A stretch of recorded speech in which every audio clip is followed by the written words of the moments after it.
Honorable the President.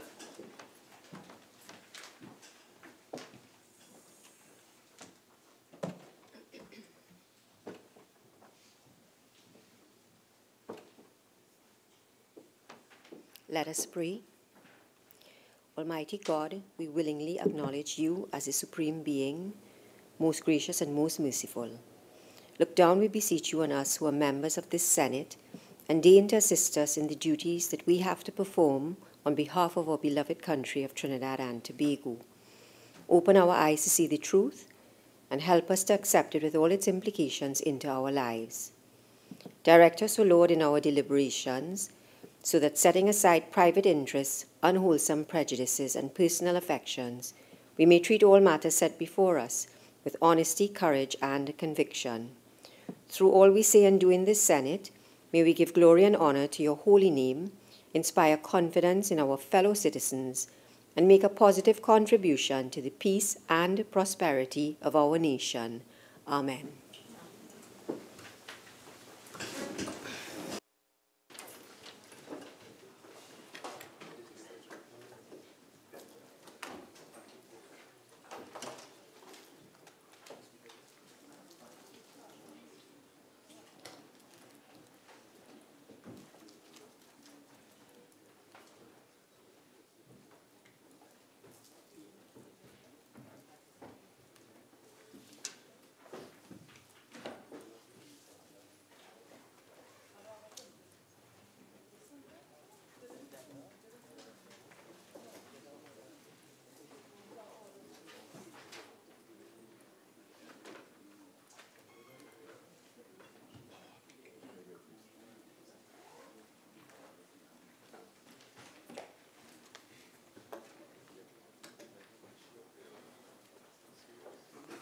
Oath or affirmation announcements by the President.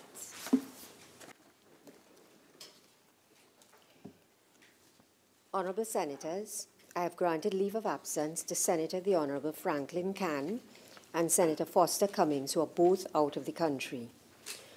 Honorable Senators, I have received the following correspondence from His Excellency the President, Anthony Thomas Aquinas Carmona, ORTT-SC.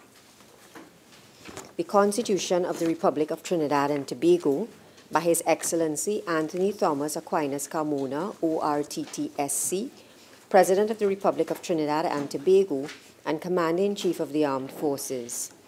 To Ms. Ayana Lieber Lewis. Whereas Senator the Honorable Franklin Cann is incapable of performing his duties as a senator by reason of his absence from Trinidad and Tobago. Now, therefore, I, Anthony Thomas Aquinas Carmona, President as aforesaid, in exercise of the power vested in me by Section 44(1)(a) and Section 44(4)(a) of the Constitution of the Republic of Trinidad and Tobago, acting in accordance with the advice of the Prime Minister, do hereby appoint you, Ayana Lieber Lewis, to be temporarily a member of the Senate, with effect from the 30th of January 2018, and continuing during the absence from Trinidad and Tobago of the said Senator Cann. Given under my hand and the seal of the President of the Republic of Trinidad and Tobago at the Office of the President St. Anne's, this 26th day of January 2018. To Mr. Ndile Young. Whereas Senator Foster Cummings is incapable of performing his duties as a senator by reason of his absence from Trinidad and Tobago. Now, therefore, I, Anthony Thomas Aquinas Carmona, President as aforesaid, in exercise of the power vested in me by Section 44(1)(a) and Section 44(4)(a) of the Constitution of the Republic of Trinidad and Tobago, acting in accordance with the advice of the Prime Minister, do hereby appoint you, Ndile Young, to be temporarily a member of the Senate, with effect from the 30th of January 2018, and continuing during the absence from Trinidad and Tobago of the said Senator Foster Cummings. Given under my hand and the seal of the President of the Republic of Trinidad and Tobago at the Office of the President St. Anne's, this 30th day of January 2018. Honorable Senators, Senators are required to take the oath.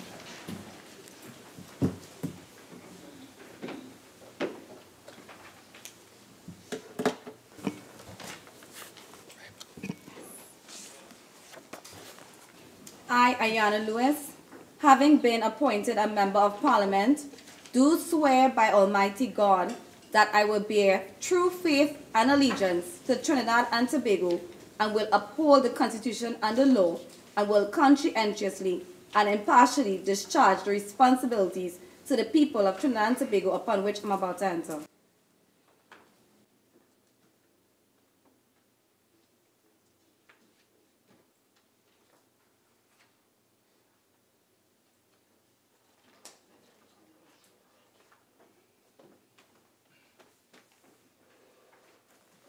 I, Deyalsingh, having been appointed a Member of Parliament, do solemnly affirm and bear true faith and allegiance to Trinidad and Tobago and will uphold the Constitution and the law, and will conscientiously and impartially discharge the responsibilities of the people of Trinidad and Tobago upon which I am about to enter.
Honourable Senators, I have received the following correspondence from the Speaker of the House of Representatives. January the 29th, 2018. Dear President of the Senate, Establishment of Joint Select Committee. At a sitting held on Friday, January the 26th, 2018, the House of Representatives agreed to the following resolutions. 1. Resolved that in accordance with Standing Order 64-1C of the Anti-Terrorism Amendment Bill 2018 be referred to a Joint Select Committee to be established for its consideration and report by March 31st, 2018. 2. Resolved that, subject to the concurrence of the Senate on the establishment of the Joint Select Committee on the Anti-Terrorism Amendment Bill 2018, the following 6 members be appointed to serve with an equal number from the Senate on the Joint Select Committee to consider and report on the Anti-Terrorism Amendment Bill 2018. Mr. Faris Al-Rawi, MP, Mrs. Camille Robinson-Regis, MP, Ms. Marlene McDonald, MP, Mr. Fitzgerald Hines, MP, Mr. Prakash Ramada, MP, Dr. Rudal Munilal, MP. I respectfully request that the Senate be informed of these decisions at the earliest convenience, please. Respectfully, Bridget Mary Anisette George, Speaker. Bills brought from the House of Representatives, petitions, papers. Minister in the Ministry of Finance. Madam President, I have the honour to lay on the table the following papers as listed on the order paper in the name of the Minister of Finance. The annual audited financial statements of the Trinidad and Tobago International Finance Centre Management Company Limited for the year ended September 30, 2017. The annual report and audited financial statements of the Trinidad and Tobago Heritage and Stabilization Fund for the year ended September 30, 2017. And the annual report of First Citizens Investment Services Limited and its subsidiaries for the financial year ended September 30, 2017. Thank you, Madam President. From committees. Minister of Labour and Small Enterprise Development. Thank you, Madam President. Madam President, I have the honor to present the following report as listed on the order paper in my name. The 7th report of the Joint Select Committee on Local Authority Service Commissions and Statutory Authorities, including the Tobago House of Assembly, 3rd session 2017-2018, 11th Parliament, on an inquiry into the efficiency and effectiveness of the Public Service Commission. Thank you, Madam President. John's question. Senator Roach. Madam President, to the Minister of Sports and Youth Affairs. Senator Roach, can you read the Yes. question? Can the Minister justify the recent closure of the Hazel Crawford Stadium and the Jean Pierre Complex for the hosting of carnival activities, given that athletes are at present preparing for major regional and international track and field competition in 2018? Minister. Madam President, I rise to answer this question on behalf of the Minister of Sport and Youth Affairs. Madam President, around this time every year, the Ministry of Sport and Youth Affairs has to take a decision to balance between the income earning potential of these sporting facilities and the need for athletes to utilize facilities for training. In the case of the athletes who are currently training for competitions in 2018, the ministry has available for those athletes the Mani Ramjan Stadium in South and the Larry Gomes Stadium in the East. And even though it's under some repairs, the Jean Pierre Sports Complex is available where possible. Madam President, as happened last year on the Thursday following Carnival, these facilities would be available for the athletes to continue their training. It's a temporary dislocation, but it is meant to take advantage of the income earning potential of these facilities during the Carnival period. Thank you. Senator Roach. So can I have a follow-up question? Okay, yeah. Minister, can you please tell us whether or not the income that you have derived in the past justify continuing to make that option of giving Carnival the opportunity, however short it may be, over the preference of athletes training? Minister. Well, Madam President, in the perfect world, we would like to keep the facilities completely in use by the athletes. But again, in the context of maintaining these facilities, we believe that if we take the opportunity to earn the income with some dislocation in terms of location to the athletes, then it's an opportunity to continue to keep these facilities operational throughout the year. Senator Roach. Yeah, Madam President, with the greatest respect to my colleague, he hasn't answered the question I asked. No. I asked whether or not the income that has been derived in the past justify the continuation of making that selection of activities over the athletes being able to use the facility. Madam President, the fact that it has been done before, the Ministry of Sport and Youth Affairs is doing it this year, suggests that there is some justification on the part of that ministry. Thank you. Next question, Senator Hussain. Thank you, Madam President. To the Minister of National Security, having regard to the recent killing of a prison officer, what steps are being taken by the government to protect and safeguard the lives of prison officers? Minister of National Security. Thank you very much, Madam President. Madam President, allow me first of all to offer deepest condolences on behalf of the government and people of Trinidad and Tobago on the death of prison officer Devendra Buduram and his family, and of course the wider prison's family.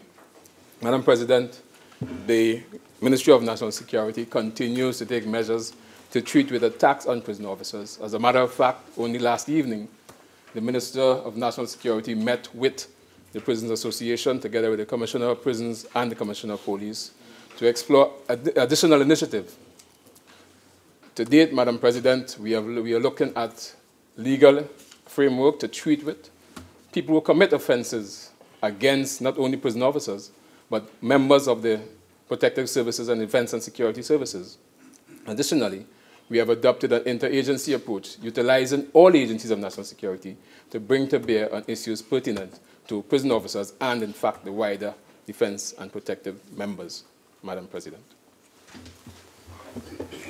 Senator Ramdeen. Thank you, Madam President. Madam President, through you to the Honourable Minister of National Security.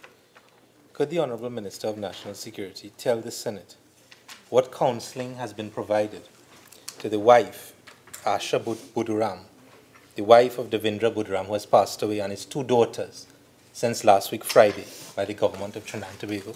Minister of National Security. Madam President, I in fact visited the home of Devendra Buduram last evening, had discussion with his wife and his relatives, and in fact counselling were provided and continues to be provided to his family, immediate family, his wife and his children, Madam President. Senator Amin. Follow-up question. Minister, having regard to the nature of the killing, is there any consideration for this family or the family of any protective officers who lost their lives in the line of duty to receive compensation from the state? Minister of National Security. Madam President, we have provided that facility to members of the Defense and Protective Service, including prison officers in the past, and once it merits the law conditions so to do, that will be done, Madam President. Next question, Senator Mark. Thank you, Madam President. To the Honourable Minister of Public Utilities, given the recent plea for electricity by residents of Plum Road, Manzanilla, can the Minister inform the Senate of the urgent steps being taken to deliver this service to the community? Minister of Public Utilities. Madam President, my apologies. I seek your indulgence. The Minister of Public Utilities is almost here, and I'm asking if it's possible for us to move to question number 5 and then return to questions number 3 and 4 on his arrival. Senator Mark. Madam President, I have no problem with that, but I hope my colleague would agree that when the Minister comes, he would get the support of the House through you to allow us to pursue these 2 questions. Would that be agreeable to you, sir? Okay, Honourable Chair. Thank you. Next question, Senator Richards. Thank you. Thank you, Madam President. Good afternoon, colleagues. Through you, Madam President, to the Minister of National Security. In light of the recent killing of a prison officer, can the Minister indicate if signal jammers are in active use at the nation's prisons? Minister of National Security. Madam President, the jammers are in active use at the prisons. Senator Richards, supplemental. Thank you, Madam President. In light of this answer, can the Minister indicate the levels of success that these jammers have been able to achieve in the interest of the safety of officers who have been allegedly the subject and also members of the public and victims of the alleged hits called from within the prison walls? Just a second. Senator Richards, repeat that supplementary question, please. I will. Thank you. I'm obliged, Madam President. Can the Minister indicate the levels of success of these jammers in light of the allegations? Yes. So let me just stop it at level of success of the jammers. Minister of National Security. Thank you, Madam President. Madam President, the prisons have had some successes with respect to jammers, to the effect where they have seized several cell phones within the prison system. So they have achieved some level of successes. However, there's always room for improvement, and they continue to work assiduously to, as far as possible, eradicate or remove all cell phones from the prison system. It's an ongoing battle, Madam President, but the prison officers are continuing that battle. Senator Richards, any more? Can the Minister indicate if the jammer technology has been looked at in terms of the evolution of the types of correspondence we're seeing globally from within prison walls causing harm to officers and others? Senator Richards, that question doesn't arise. No.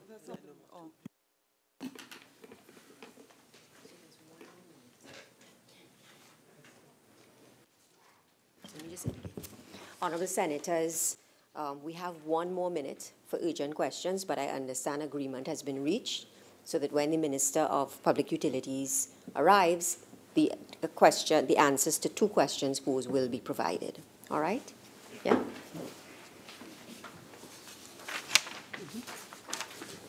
questions on notice, questions for oral answer.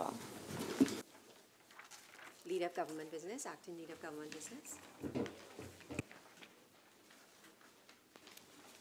Madam President, the government would answer the 4 questions for oral answer on notice.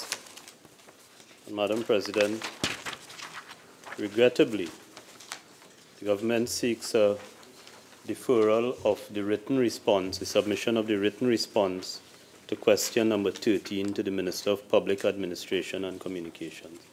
Madam President, the government acknowledges that the answer is overdue, but the nature of the question has required extensive research throughout the various ministries to be able to put together a comprehensive response to the 6-part question, and we are asking for a further opportunity to submit the written response.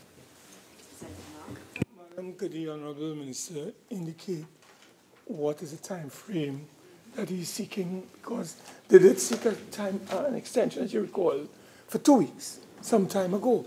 So could he advise us, Madam President? Minister. Madam President, the government will work with a 14-day time frame in order to submit the written response. I'm willing to agree, but I just want to advise the Honourable Minister, failing to deliver, I'll be asking the Honourable President to invoke Standing Order 27, sub 16, if I don't get it in 14 days. Madam? Okay. Right.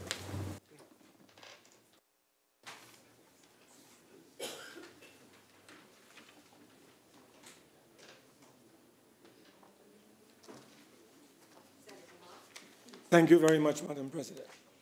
Madam President, question number 19 to the Honourable Minister of Agriculture, Land and Fisheries. Minister of Agriculture, Land and Fisheries. Thank you, Madam President. Madam President, I am advised by the Environmental Management Authority, the EMA, that it received a report on September 24, 2017, which was Republic Day, on the presence of dead fishes at Carrot Shed Beach in La Brea. A site visit was conducted the same day by the EMA, and the report of varying species, varying sizes of dead fish was confirmed. Due to the decomposition, only 2 samples could be retrieved and taken to the vet diagnostic lab of the Ministry of Agriculture, Land and Fisheries for analysis to be conducted. The analysis identified no remarkable cause of death. Further, Madam President, tissues have been harvested for further testing as deemed appropriate by the EMA and the Institute of Marine Affairs. And based on that further testing, both agencies have reported that the presence of the fish is consistent with dumping. Thank you. Senator Mark. Yes, thank you, Madam President. Madam President, in light of the answer given by the Honourable Minister, could the Honourable Minister indicate to us what steps or measures would be taken to address dumping that apparently seem to be the source of the problem affecting dead fishes in that part of the country? What efforts or steps are being taken? Minister. Madam President, the main steps involve educating the fisher folk and the operators of these vessels. The fact is that it is difficult to police all the vessels, and this dumping takes place because the operators of the various vessels are very selective on the fish that they want to take to the market, and they dump out into the ocean those that they do not wish to take to the market, and some of it end up on the beaches. And the response to that is to educate both the owners, the operators, and the other people involved in the industry. The Honourable Minister indicate whether his ministry has taken steps or is about to take steps to design a program aimed at educating the fisher folks in this particular field or area, Madam President? Minister. Madam President, that is training and education. Those are ongoing activities of the ministry. And very soon, the government expects to bring to the Parliament new legislation relating to the fishing sector I look forward to the support of my friends on the other side when this legislation is brought. Thank you.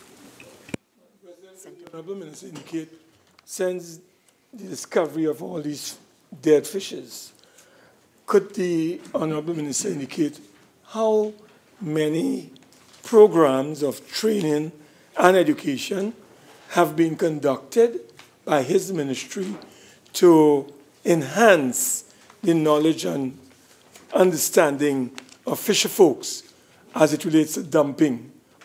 How many programs, Madam President, would have been conducted since then?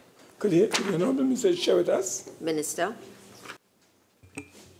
Madam President, I want to say several, but I don't think that's a number. I'm not seized of the information at this time, but I could certainly get the information and share it with my friend. Thank you. Minister indicate to us, Madam President, a time frame when he would be able to supply that information to the Senate? Minister. Madam President, I will submit the information to the Senate by Friday.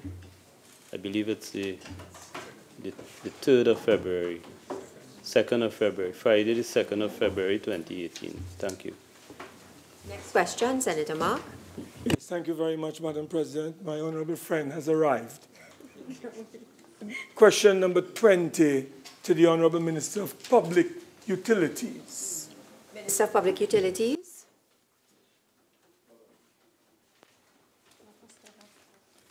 Okay, on question number 20, deals with Trade Union Federation. Mr. Minister. Madam Speaker, in light of the public comments given, TSTT has contractual relationship with various third-party service providers, agencies, to supply supplemental human resource support to the company on an as-need basis. In keeping with these contractual arrangements, TSTT is currently engaged in discussion with these agencies to determine the nature and extent of the supplemental human resource support required to meet the needs in the future, having regard to the strategic direction of the company. The workers in questions are employees of the agencies, and TSTT's negotiating with the agencies are ongoing. Senator Mark. Madam President, through you, given the ongoing discussions as it relates to the strategic direction of TSTT, can the Honourable Minister share with this House whether workers on contract with those agencies would be retrenched or their contracts not renewed prior to the discussions being concluded? Could you provide us with some clarity on this matter, sir? Minister of Public Utilities. Madam Speaker, let me start by also apologize for not apologizing even before for being late. So I apologize. As I said, TSTT at this point, and I just recently looked at a report from the Public Accounts Committee, which I think you were the chairman or part of, and it talked about TSTT needed to look at its operating costs, and especially its whole costs on salaries, wages, and contract labor. And the advice coming out of that committee was actually that serious work be done on looking at that. The company, in keeping with that advice, have been looking and setting up strategic directions. And as I said, in specific response to your question, these negotiations are continuing with these agencies as the company attempts to take the advice from that was given at the Public Accounts Committee to look at their costs, and they are going to look at it, and the final determination would be meant between discussions with the agencies and the company in a very short order.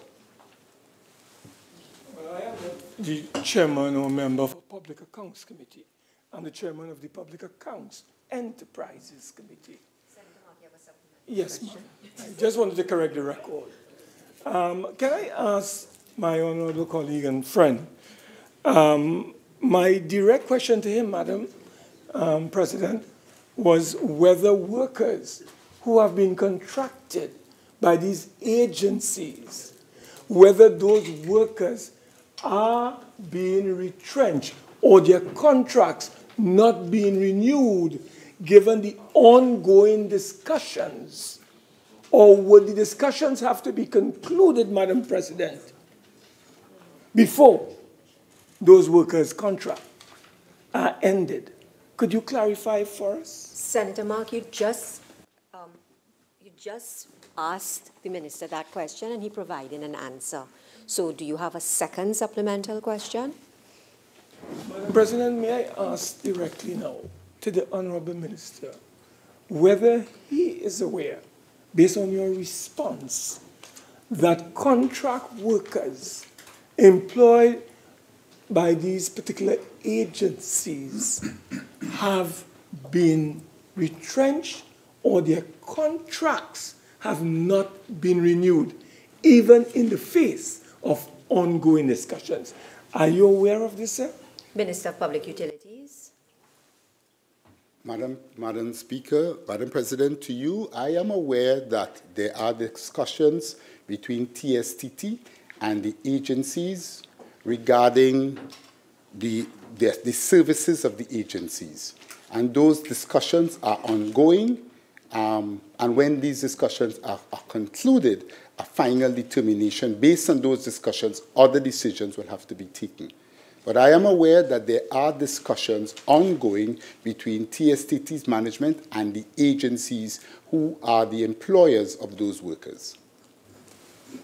Madam President, can I ask my honourable friend, honourable minister, I should say, or the honourable minister, whether he is of the view, the government is of the view, that there is need for a forensic audit into this whole arrangement in which workers are being placed on the breadline because of what is being perceived, Madam President, as incestuous relations involving top management of TSTT and a decision to close down those outlets. Would you want to share with us whether you will want to pursue a forensic audit? Senator Mark, that question does not arise. It doesn't arise? No. You have one more supplemental question that you can ask. Madam President, can the minister offer this House any guarantees as it relates to workers whose contract, Madam President, have expired and they have now been sent home or not renewed, even in the face of ongoing discussion? Can he give this Parliament the undertaking that no worker will be sent home, even though their contract would have expired, whilst these very critical talks are taking place on the strategic direction that the company should take with their agencies? Could you provide us with some guarantees on that? Senator Mark, that question also does not arise. Does not arise? No. Have I exhausted? You have. So can we move on to the next question, Senator Mark? Thank you, Madam President. Oh, my honourable friend is here. Question number 31 to the Honourable Minister of Planning and Development. Minister of Planning and Development. Thank you very kindly, Madam President, and thank you very kindly, Senator Mark, for this question. The illegal dumping of oil waste along the coastline of Trinidad and Tobago, where a number of incidents of this nature have occurred, is cause for concern. Whether deliberate or accidental, the impacts of oil or oily waste pollution can have deleterious effects extending beyond damage to the natural environment, adversely impacting economic activity amongst sectors such as fishing, yachting, recreation, and tourism. It is in this regard the Government of Trinidad and Tobago, through its agencies, are working toward the improvement of both response time for incidences as well as preventative and mitigation plans. In treating with the issue, a proactive, coordinated approach is required, whereby multiple entities, including state and non-state actors, must work closely together to establish mechanisms to seamlessly execute the required activities related to early detection, emergency response, rehabilitation, and punitive action for offending parties when such incidents occur to minimize accidental spillage of such substances. In this regard, the Institute of Marine Affairs, an agency under the Ministry of Planning and Development, has already begun implementation of an initiative specifically related to early detection. The IMA, in collaboration with Microsoft, Fujitsu Caribbean, Digicel, and the fishing community of Claxton Bay and Environ, installed a water quality monitoring buoy about 1.5 miles off the coast of the Claxton Bay Fishing Depot at Claxton Bay.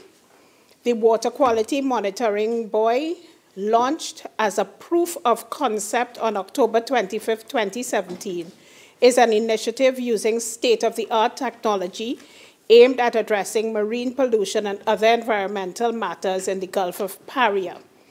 It is equipped with underwater sensors positioned to provide real-time data and critical insight into levels of pollution and other changes in the marine environment that can better inform stakeholders about environmental incidents, such as previously untraceable oil spills and inexplicable fish kills. In instances where hydrocarbons are discharged into the marine environment and where a responsible party cannot be immediately identified, the Ministry of Energy and Energy Industries has the power to activate its National Oil Spill Contingency Plan and initiate measures for containment, recovery, and rehabilitation of affected areas. Given that oil spills in the marine environment are time-sensitive in nature, with impacts becoming more pervasive when not initially contained, several ministries and agencies have been collaborating in an effort to provide response time and improve the response time for such occurrences. Discussions have been held with the Ministry of Energy and Energy Industries and other parties to the response effort, namely the EMA, the IMA, the ODPM, and the Maritime Services Division of the Ministry of Works and Transport, with a view to strengthening and improving the response rate to oil marine spill incidents and improving coordinating efforts from the initial notification to implementation of the plan. One factor currently being considered is the establishment of an Office of Disaster Preparedness and Management, specifically to streamline all communications related to oil spill incidents, ensuring that timely and accurate information is received and disseminated. There is also, Madam President, at the onset of notification of incidents from the general public, special interest groups and other state entities, including but not limited to the Trinidad and Tobago Coast Guard, that have an active 24-hour presence in the coastal areas of interest. The EMA initiates its emergency response and investigations unit immediately following notification. Yes, time is up. Senator Mark. Thank you very much for that comprehensive response. Madam President, through you, can the Honourable Minister identify for this Senate the other state actors who are involved in this effort at dealing with the illegal dumping of oil and waste in our waters? Apart from what you have mentioned, that is the Institute of Marine Affairs, could you identify the other state actors involved? Minister. Madam President, as I said, the Ministry of Energy and Energy Industries, the Environmental Management Authority, the Office of Disaster Preparedness and Management are the main actors who are involved in this effort. Thank you, Madam President. Madam President, the Honourable Minister did make mention of the establishment of a special ODPM unit to deal with oil spills. Can the Honourable Minister indicate to this House, is there a time frame that the Honourable Minister has in mind to effect this measure in establishing this particular unit? Thank you very much, Madam President. Madam President, at this time, the Ministry of National Security, which is the oversight ministry for the ODPM, is exploring the use of new technologies for monitoring and tracking oil spills. And this is the use of high-frequency radar systems, which could provide a real-time tool to improve response time and overall effectiveness as it relates to spill response. This is the type of mechanism that is used by the U.S. Coast Guard and that was used in the Exxon oil spill. And the only issue is that this response mechanism is quite costly. And so the ODPM, through the Ministry of National Security, has been examining this particular response mechanism because it is very effective. And so whilst we work on that, I cannot give an exact time when it will start, but the examination is taking place. Discussions are quite far along, and I am anticipating that within 6 months, if you ask me the question again, I should be able to give you a better time. Thank you, ma'am. Senator Mark. Madam President, may I also ask the Honourable Minister whether there is whether there are any specific laws to deal with those lawbreakers and the appropriate sanctions effected by the government of Trinidad and Tobago to at least dissuade those elements from illegally dumping oil and other waste into our waters.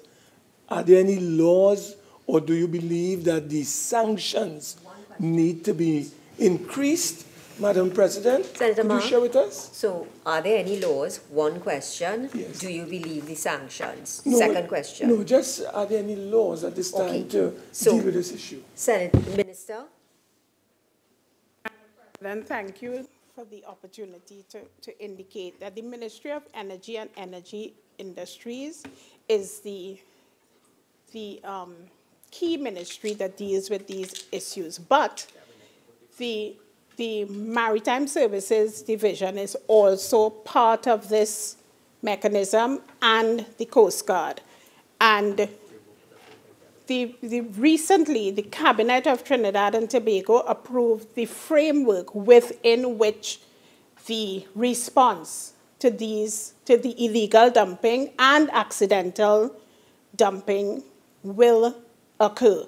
In addition to that, the EMA has the ability to fine perpetrators once they are found.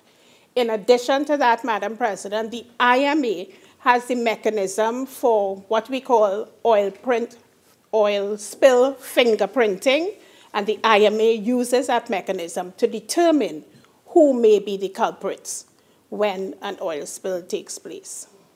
One more.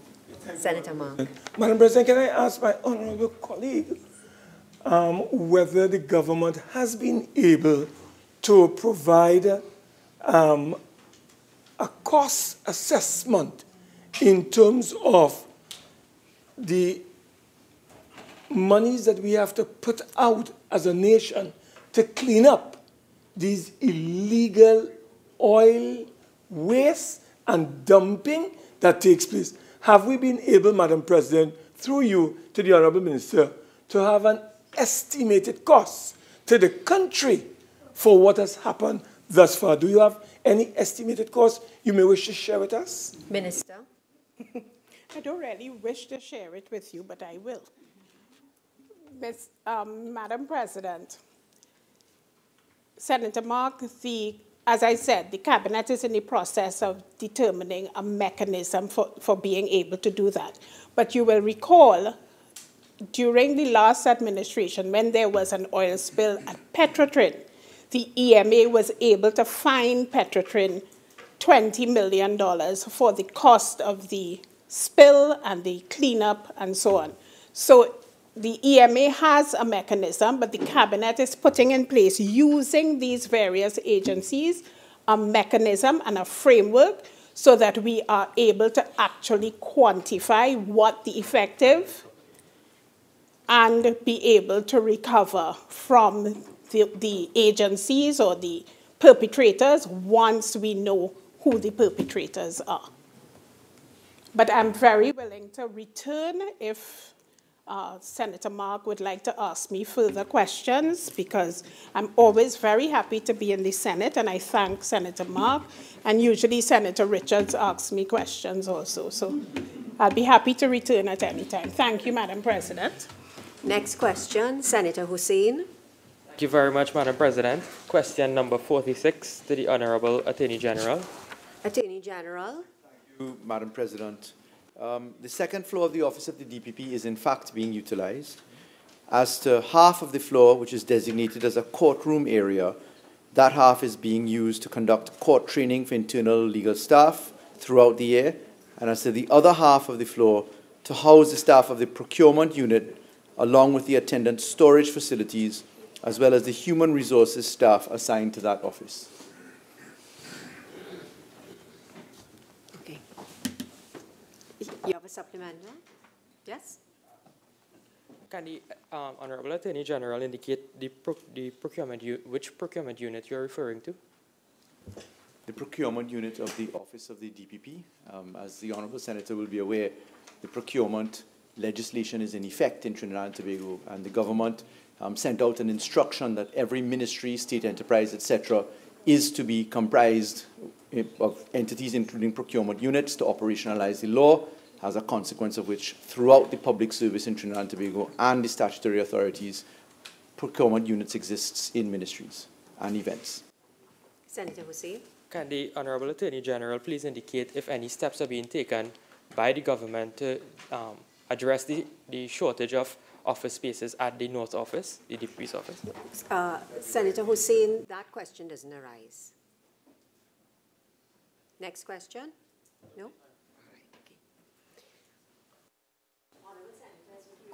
Could we revert to the earlier business on the order paper? Urgent questions. Senator Mark. Thank you, Madam President. To the Honourable Minister of Public Utilities. Given a recent plea for electricity by residents of Plum Road, Manzanilla, can the Minister inform the Senate of the urgent steps being taken to deliver this service to the community? Minister of Public Utilities.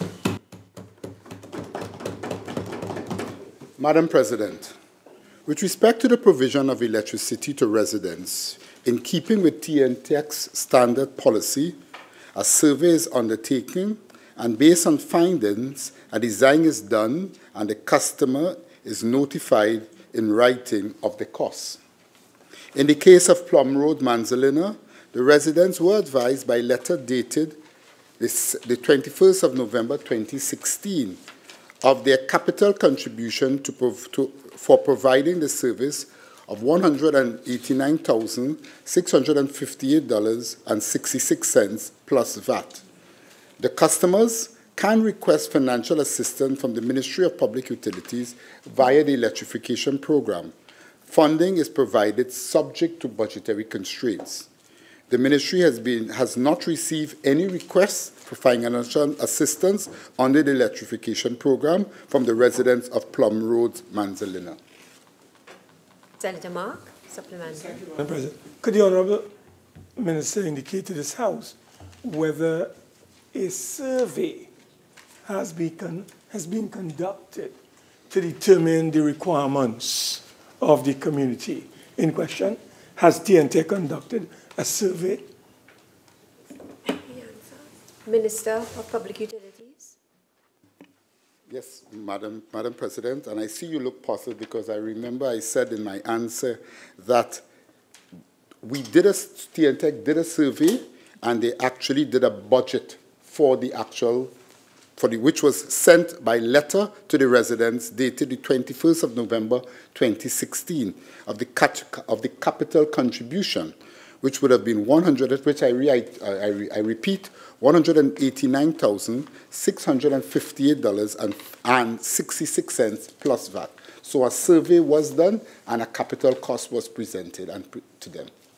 Senator Ma. Madam President, could the Honourable Minister explain to this House why citizens of this republic have to pay $140,000 to receive an entitlement which they pay for at the end of the day?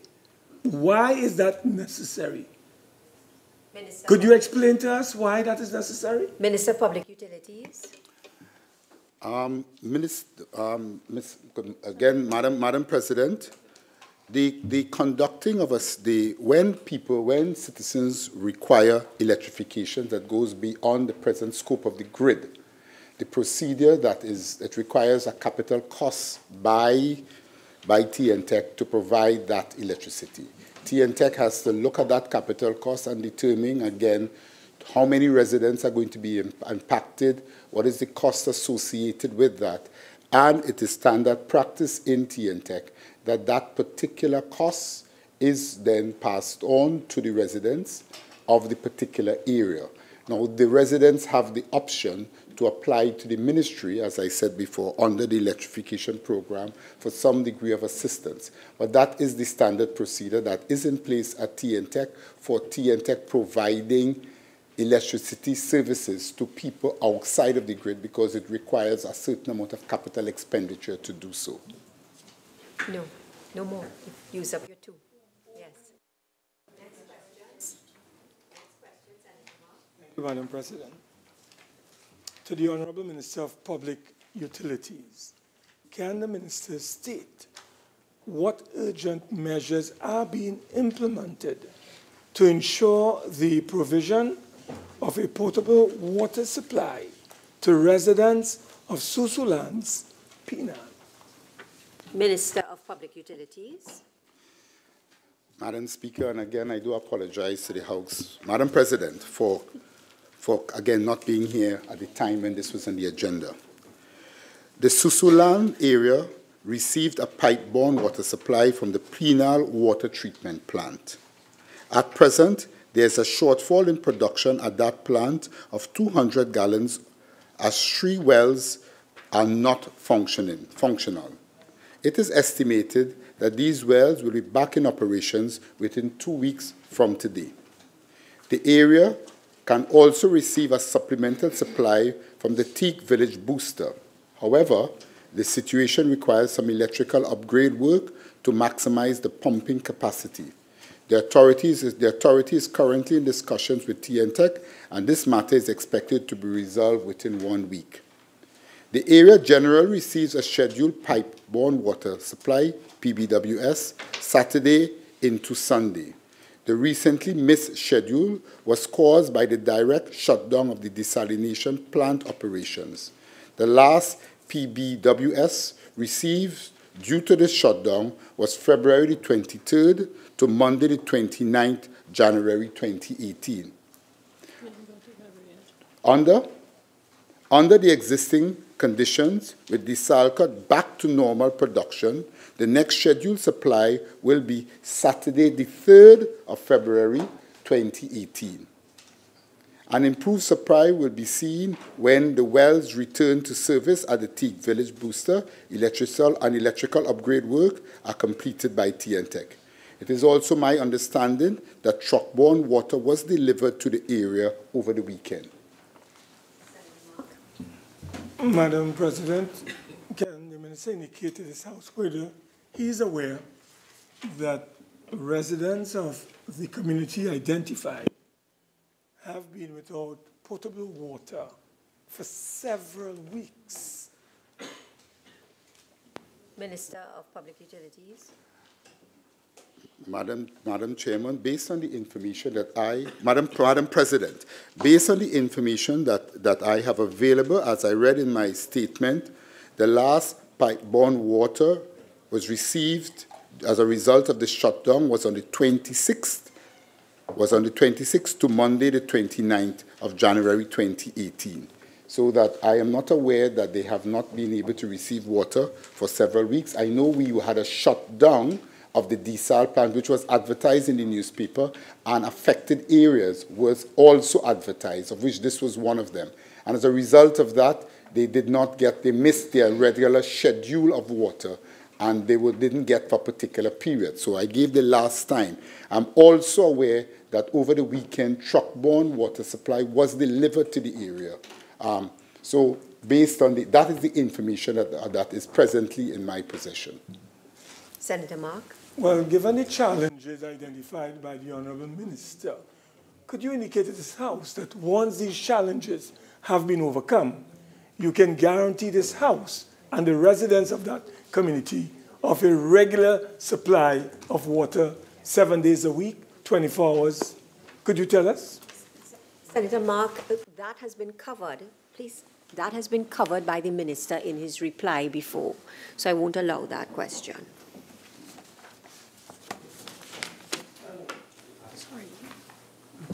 Request for leave to move the adjournment of the Senate on definite matters of urgent public importance. Senator Hussain. Thank you very much, Madam President.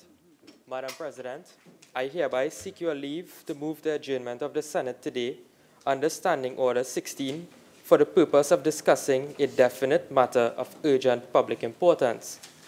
The failure of the government to properly manage and administer our nation's prisons, resulting in the safety and security of prison officers and their families being compromised, as well as that of inmates. The matter is definite because it pertains specifically to the manner in which our nation's prisons are presently administered and managed. It is definite because it concerns the very real and certain risk to the lives of prison officers and other officers of the protective services. It is definite because it contains the specific risk to the safety and security of all inmates in our nation's prisons as a result of these events. The matter is urgent because if this situation is not managed and contained in a proper manner, it could lead to a further deterioration in the relations between prison officers and inmates. The matter is urgent because threats have been made to the lives of prison officers as a result of what transpired in the prison last Tuesday. The matter is of public importance because prison officers are now fearful for their lives and as a result are withholding their services from the nation's prisons, which will lead to the entire safety and security of our nation's prisons being compromised.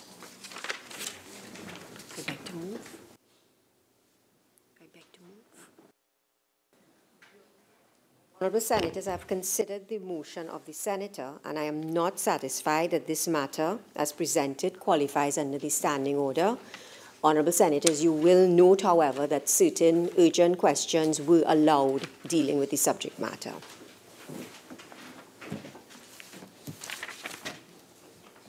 Statements by ministers or parliamentary secretaries, personal explanations, introduction of bills, motions relating to the business or sitting of the Senate and moved by a minister, public business. No, sorry. Oh, sorry.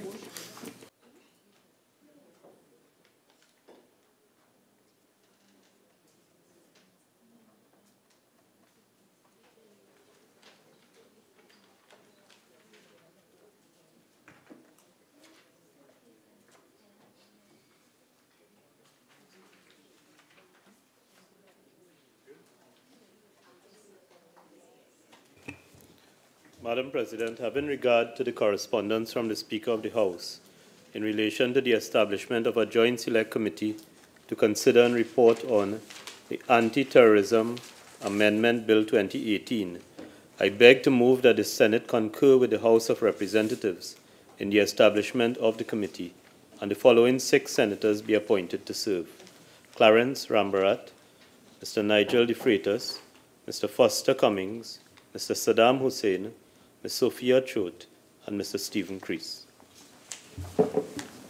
Honourable Senators, the question is that the Senate concur with the House of Representatives in the establishment of a joint select committee to consider and report on the Anti-Terrorism Amendment Bill 2018, and that the following 6 senators be appointed to serve: Mr. Clarence Rambarat, Mr. Nigel De Freitas, Mr. Foster Cummings, Mr. Saddam Hussein, Ms. Sophia Choate, SC, Mr. Stephen Crease. Those in favour say aye. Those against say no. The ayes have it. Public business, government business, motions. Minister of Health. Thank you very much, Madam President.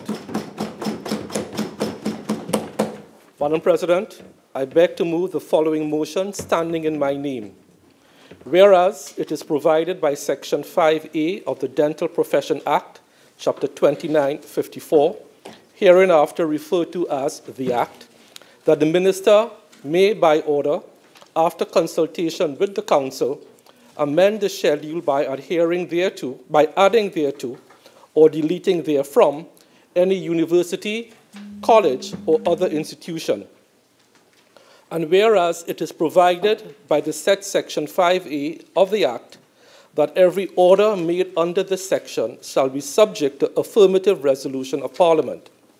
And whereas the Dental Profession Amendment to the Schedule Order 2017 was made by the Minister under Section 5A of the Act on the 10th day of November 2017, and whereas it is expedient to approve the said order, be it resolved that the Dental Profession Amendment to the Schedule Order 2017 be approved. Madam Speaker, President, it is a great honor to be here in the place that I once occupied, and I wish all my colleagues opposite a very happy new year. We are here to continue the path of doing the people's business by way of continuing the process of amending the schedule to the Dental Profession Act, which started on Friday, January 12th in the other place. Today, it is an absolute privilege and honor to be here, as once again, we, the government of Trinidad and Tobago, under our Prime Minister, Dr. the Honorable Keith Christopher Rowley, demonstrates government's commitment to the health agenda. And I must thank the Honorable Prime Minister, for he has, together with myself, championed every single major initiative for the past 24 months or so that came to the Cabinet, including this amendment. But more specifically, Madam President, sorry? Don't worry, Tim. He said no wonder. He's a master voter. All these do questions. Continue, Minister of Health.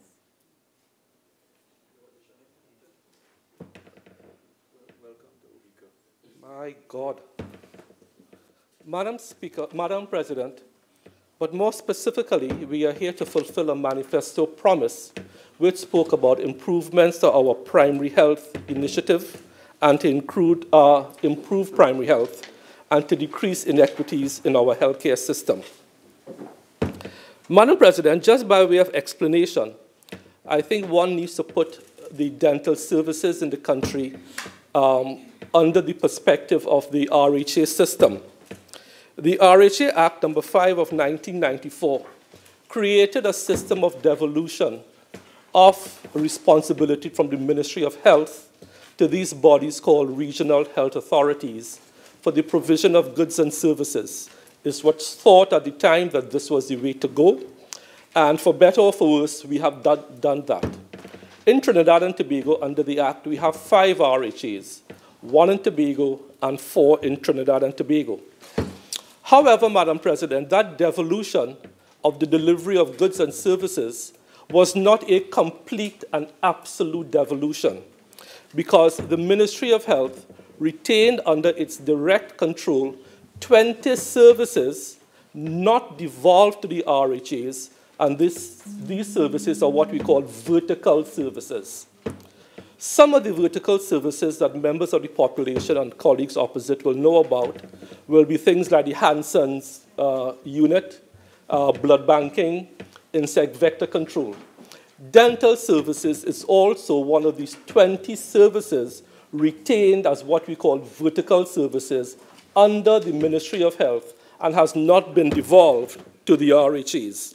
So I just want to explain to the population what that means.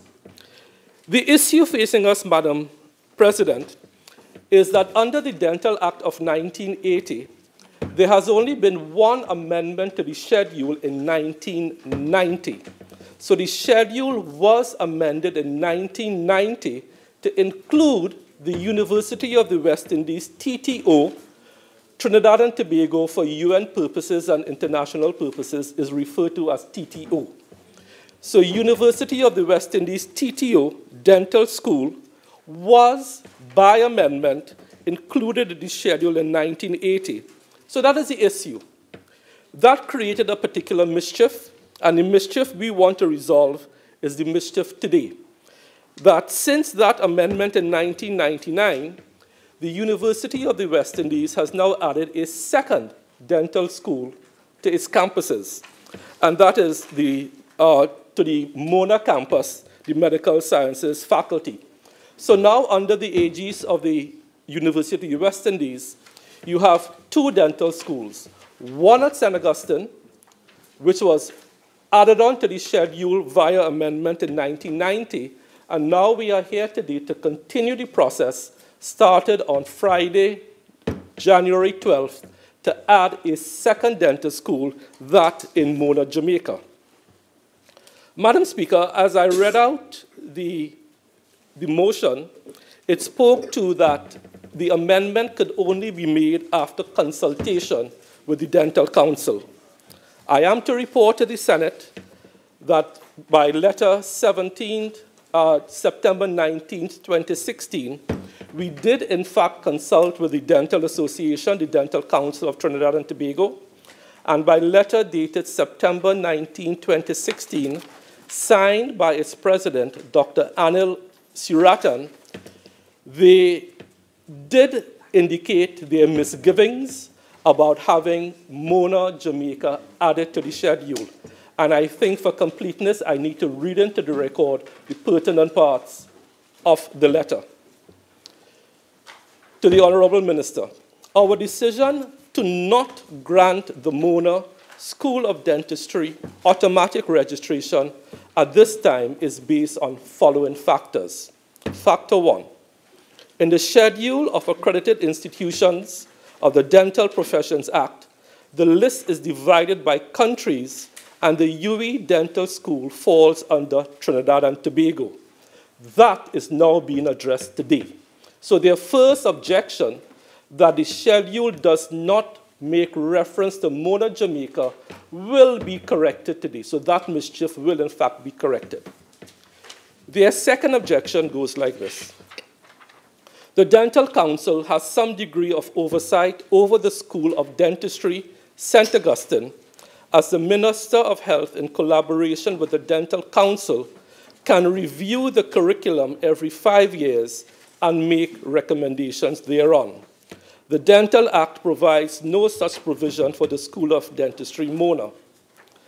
Apart from these, there are other things to consider. As far as we know, the programs of the two faculties may be different. We have no idea of the curriculum, staff, or facilities at Mona.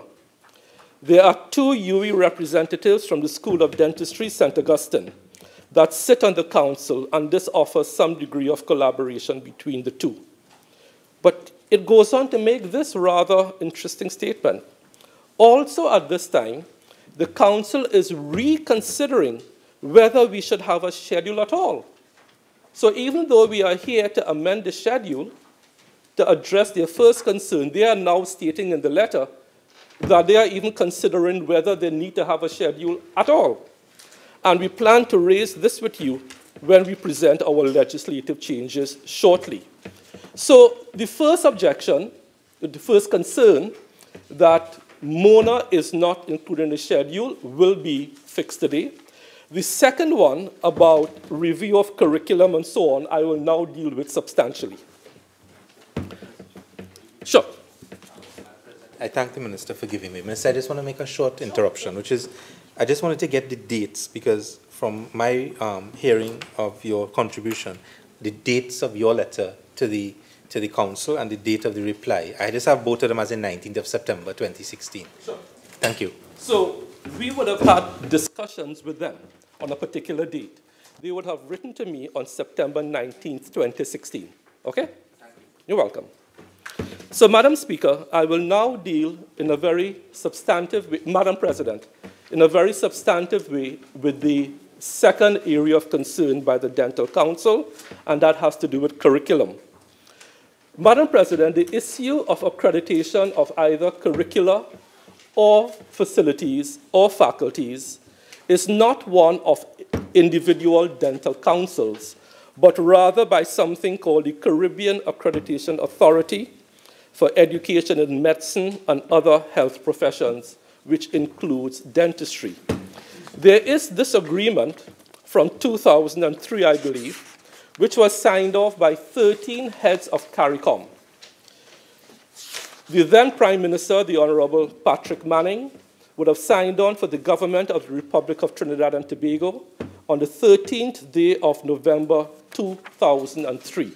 And I have a copy of the document here, which speaks to the establishment of a Caribbean Accreditation Authority for Education in Medicine and Other Health Professions. This accreditation body is lovingly known as CAM-HP. CAM-HP is the local regional body that accredits curricula, facilities, and faculties. But CAM-HP does not act on its own. I need to read into the record the following. The Caribbean Accreditation Authority for Education in Medicine and Other Health Professions, called CAM-HP, was evaluated by a team of experts from the World Federation for Medical Education and the Foundation for Advancement of International Medical Education and Research. And they were granted recognition for a 10-year term with certain follow-up actions.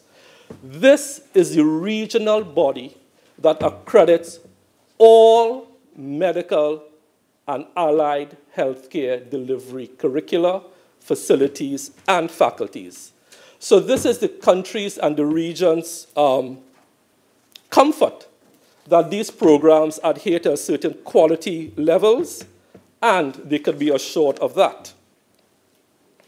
Such a recognition by the WFME attests to the credibility of the policies and procedures of the CAM-HP to assure the quality of medical education in the programs and medical schools that it accredits.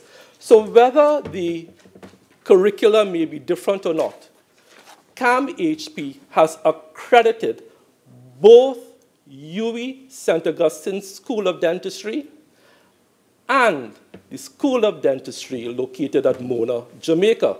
But each school has two different levels of accreditation, which I will come to soon.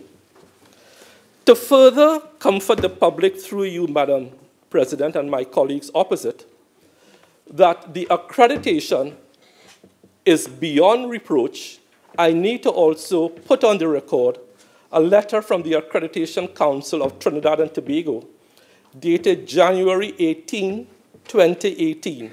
And Madam President, I hate to ask you, but for the records, I need to read into the register, to the record, the entire letter.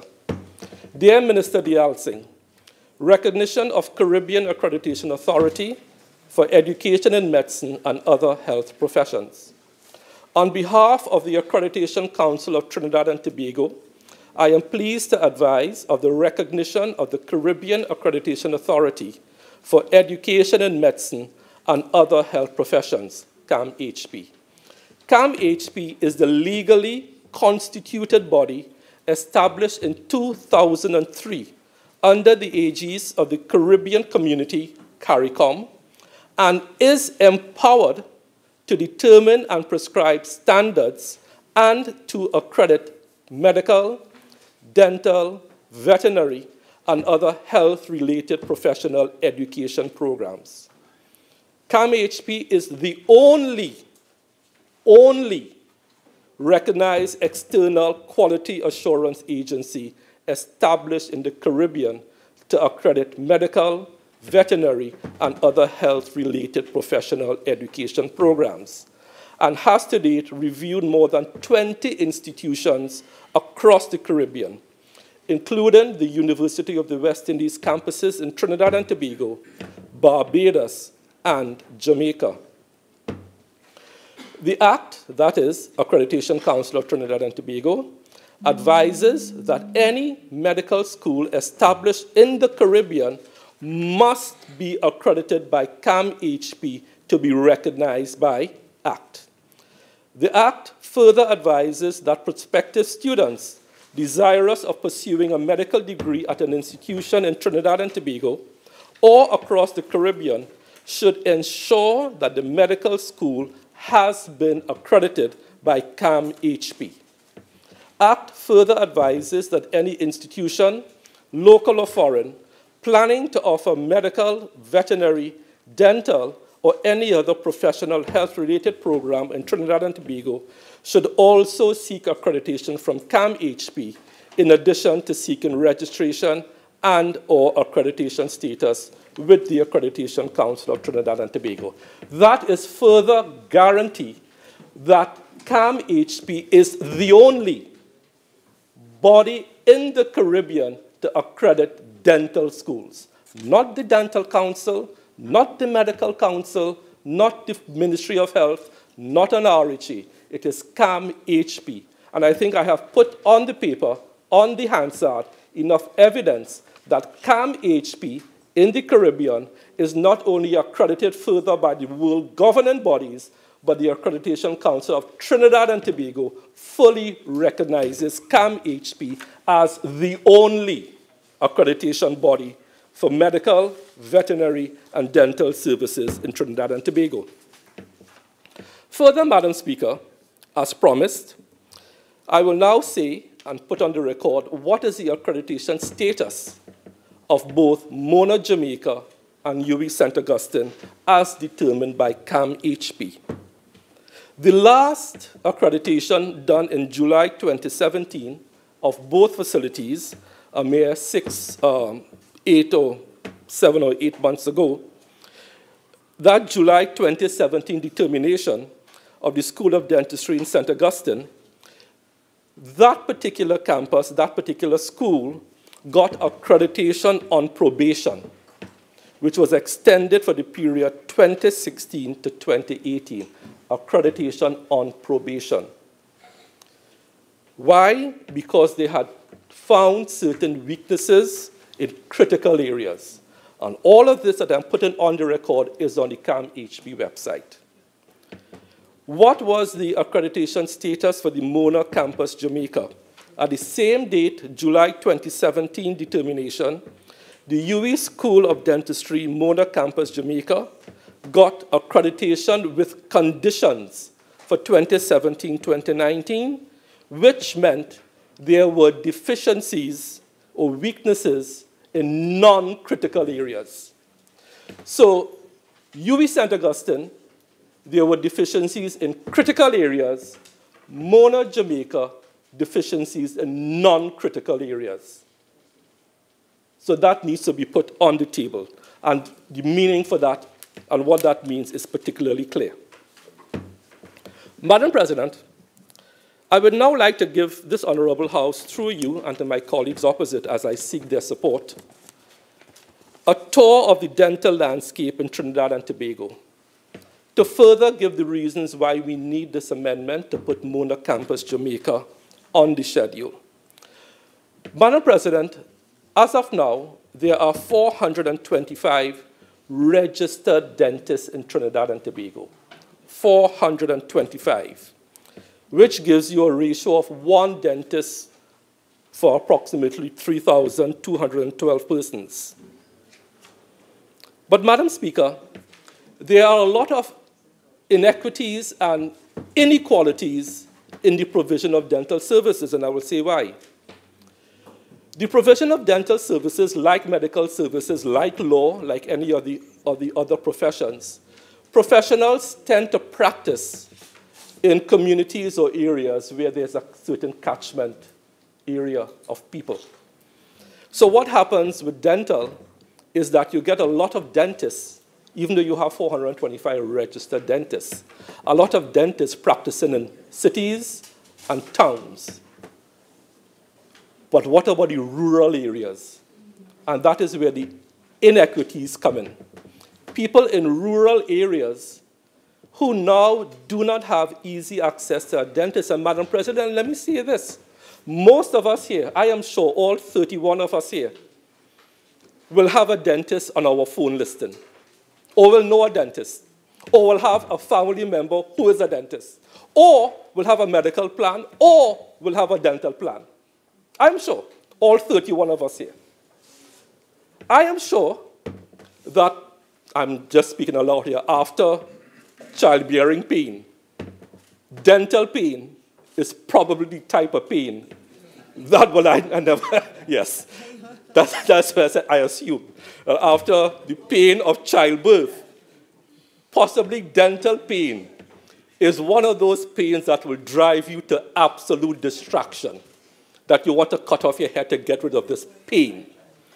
But what about the 31 of us who have our dentist on speed dial and can access a dentist? What about the poor person in the rural areas who A, don't have the money, or B, don't know someone, and they need to access dental health, dental care? And that is the inequities that we have noticed not only in Trinidad and Tobago, but globally. So you have 425 dentists. But you know what is scary, Madam President? The number of dentists working in the public sector is 28. For a population of over 1 million people. Because some people have access to private care. Madam Speaker, Madam President, that is untenable. And you know what is the scarier part? That 28 persons working in the public sector as dentists, that number has remained static, all the same, for 20 years. From 1998, 1997 to now, we have not been able to move that figure from 28. If you needed any further proof of the inequities, and people depend on the public health sector for their dental care. Madam Speaker, Madam President, we cannot allow this to continue. And that is one of the reasons we want to amend the schedule so those students studying in Jamaica can come in here and get their license and start to practice. Madam President, I hope that one figure alone is enough to drive us to consider this amendment seriously. Because, Madam President, we estimate in the public sector you have 35,800 patients under the care of one dentist in the public sector. Could you imagine that? One dentist, one of those 28 dentists, is responsible for the oral care of 35,800 people. So we need to do something about that ratio. And I'm here today to appeal to my colleagues opposite, the 6 UNC senators and the colleagues on the independent bench. As the debate unfolds, I will listen to your contributions and hopefully address any concerns that you may have. Madam President, the 10-year manpower plan that the Ministry of Health undertook shows that we need to fill 67 vacancies.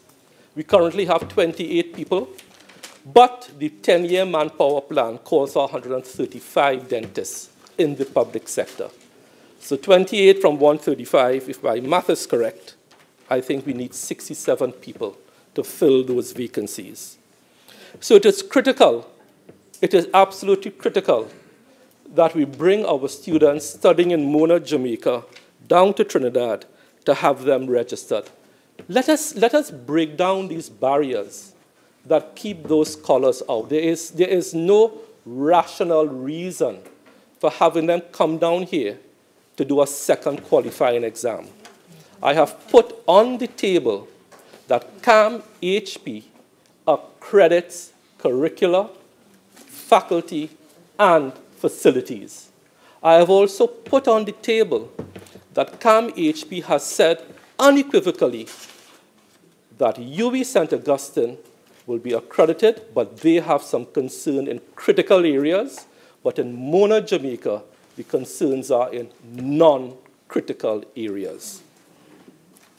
Madam President, we can and should do better by our rural community and by our people generally. Madam President, addressing the issue of oral care and oral health is not only about a winning smile or white teeth, or getting rid of a toothache, or doing a root canal. In researching for this debate, globally, it may surprise you, Madam President, if I told you that dental disease is probably the #1 non-communicable disease in the world. You have often heard me speak about diabetes, hypertension, high cholesterol, but the research will tell you that possibly the #1 non-communicable disease has to come from dental disease, tooth decay. Madam President, children especially with poor oral health suffer from growth problems because they can't chew, they can't masticate food, therefore they can't get the nutrients out. Poor oral health is also associated with high socioeconomic disadvantages. And let me expand on that point, Madam Speaker. Madam Speaker, you have heard me talk about inequities. All the research will tell you, and there's an excellent book I recommend to anyone doing research into health. There's a book called The Health Gap, written by Sir Michael Marmot. He was down here recently, last week, for a PAHO conference dealing with this issue of health inequities. And it will tell you that people of lower socioeconomic groups carry a disproportionately large burden of poor health. People at the lower levels of our socioeconomic groupings. And this is borne out by all the research into maternal mortality, into cardiovascular disease, into diabetes, into stroke. And poor oral health feeds directly into cardiovascular disease and mental health issues. Madam President, when one has poor oral hygiene and poor periodontal habits, it can lead to severe bone loss of the jaws. Your teeth become slack. You are unable to chew. You can't sleep. So your general health deteriorates rapidly. But Madam President, it may surprise you to know that there's a strong link between oral hygiene and cardiovascular disease and stroke and heart attacks. And let me explain. In preparing for this debate, I had the medical experts validate what I'm about to say. The bacteria that live in your mouth, around your teeth, when they become so abundant, they have this habit of getting into your bloodstream and can actually cause the buildup of plaque in your coronary arteries. Yes, Senator Hussein, you look shocked. Yeah, I can see your face. Thank you for listening. You're a gentleman. Keep it up. Keep it up. Learn from the best. Yes, thank you. So, Madam President, people with poor oral hygiene actually predispose themselves to heart attacks because those bacteria cause plaques. Plaque gets into your coronary arteries and causes stroke and heart attack. There's also a link between those same bacteria clogging up the arteries that go to your brain. And there's now a link between oral care and dementia, vascular dementia, where the vessels to your brain become clogged. So this measure I'm asking this Honorable House today to look at and hopefully get your approval is not only about dentists. It's not only about dentists. It's about a person's overall health. There's another link which some may find amusing, but which is real now, the link between poor oral health and respiratory infections. But there's also a link between poor oral health and those same bacteria which cause plaque in your coronary arteries. They also cause buildup and blockages in the arteries that feed the penis. And therefore, I see Senator Mahabir cringing in fear. But, and I am speaking with interest. So what happens is there is a very strong correlation between that and erectile dysfunction. So I hope this House can rise to the occasion today, no pun intended, to look seriously at this measure as we try to strengthen our primary health care response. Madam President, with the few minutes I have left, I want to talk about the government's other new dental initiatives, because the initiative is not only about more dentists. You must have plans, you must have policies. One of our policies to talk about dental care and oral care is founded on our non-communicable diseases plan, and part of that was the absolute ban of the sale of sugary drinks in schools, something which has grasped the world community, the Caribbean community, and we in Trinidad and Tobago have been highly commended for taking that step.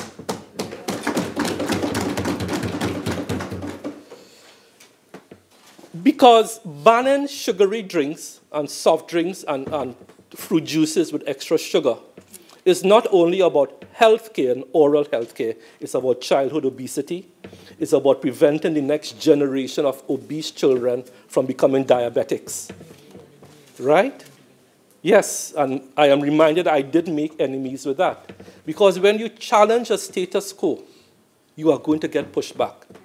Not everyone is on board with that plan. Let me tell you, the pushback to me was absolutely tremendous. But this government stood firm, and we will reap the rewards of that plan. And I make no apologies for it. Another initiative under this government is the first time we will have a national draft of a national oral health care policy for the first time. That draft is in the final stages. We will also have regulations to govern the use of ionizing radiation in dentistry, because every dental office has an X-ray machine or whatever. We are going to be installing new dental X-ray facilities in Carenage, Petty Valley, St. James. We are going to also very soon be doing that in Maraval, George Street, Couva, and Siparia. So we are trying to touch all four corners of Trinidad and Tobago. And if you look at some of the areas, Siparia, Carenage, these are the areas I'm talking about that need a stepped-up dental response. We also have tenders out for new X-ray machines for Toko and Komoto. So no part of Trinidad and Tobago that needs these type of services is going to be left out. And very soon we are going to restart the oral surgery services in both San Fernando and Port of Spain with some returning doctors. So, Madam President, I think I have put enough evidence on the table to, one, allayed the fears of the Dental Council that, one, their first objection was Mona was not on the schedule. This amendment will take care of that. Their second concern was to the robustness of the curricula. And let me say, it is not for the Dental Council to accredit a school. It is for CAM-HP to accredit a school. The same way the Medical Council does not accredit a medical faculty. It is for CAM-HP, and I have put enough evidence that CAM-HP is also accredited by world governing bodies. I have read into the record the letter from the Accreditation Council of Trinidad and Tobago recognizing CAM-HP as the only accreditation body. So, Madam President, at this point in time, I'm looking forward to hearing contributions from my honorable colleagues. Any questions that you may have, hopefully I could address them in the wrap-up. I will hope I can get approval. And Madam President, with those few words, I beg to move. Honourable Senators, I shall now propose the question for debate. The question is, whereas it is provided by Section 5A of the Dental Profession Act, Chapter 2954, hereinafter referred to as the Act, that the Minister may by order, after consultation with the Council, amend the schedule by adding thereto or deleting therefrom any university, college, or other institution. And whereas it is provided by the said Section 5A of the Act that every order made under this section shall be subject to affirmative resolution of Parliament. And whereas the Dental Profession Amendment to the Schedule Order 2017 was made by the Minister under Section 5A of the Act on the 10th day of November 2017. And whereas it is expedient to approve the said order, be it resolved that the Dental Profession Amendment to the Schedule Order 2017 be approved. Senator Haynes. Thank you, Madam President, for the opportunity to join in this debate on the Dental Profession Order 2017. I listened very carefully to the Minister's presentation here today as he sought our support in this motion. And one thing struck out to me from the onset, and it is his discussion on equity and equitable access to, in this case, he focused on dental care, but it was a wider context of healthcare. And in putting those concerns to us, the Minister did not tell me how this Dental Profession Order 2017 would address this inequitable access. So what we have is the list of vacancies and the number of dentists. But once this order is approved, because I mean, I don't see any fundamental issues with it. I just don't see how it's going to address the concerns that he listed, that the Minister listed. For example, if you let the returning nationals from the Mona campus come back to Trinidad, what is the guarantee that they will work in the public sector? I don't know, and I assume the Minister will let me know, well, what the guarantees are, because yes, we'll have more dentists, but will we have more public sector dentists? And that was my first concern from the points that he raised.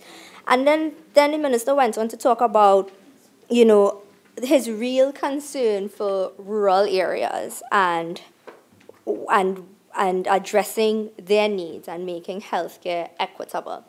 Now, I am from a rural community in Trinidad, in South Trinidad, and I can tell you there are a lot of healthcare concerns, a lot, including access to healthcare opening hours. So the opening hours of the health centers are one of the major concerns of rural communities, because if you live outside of the metropolitan area, getting to and from a healthcare facility is a real problem.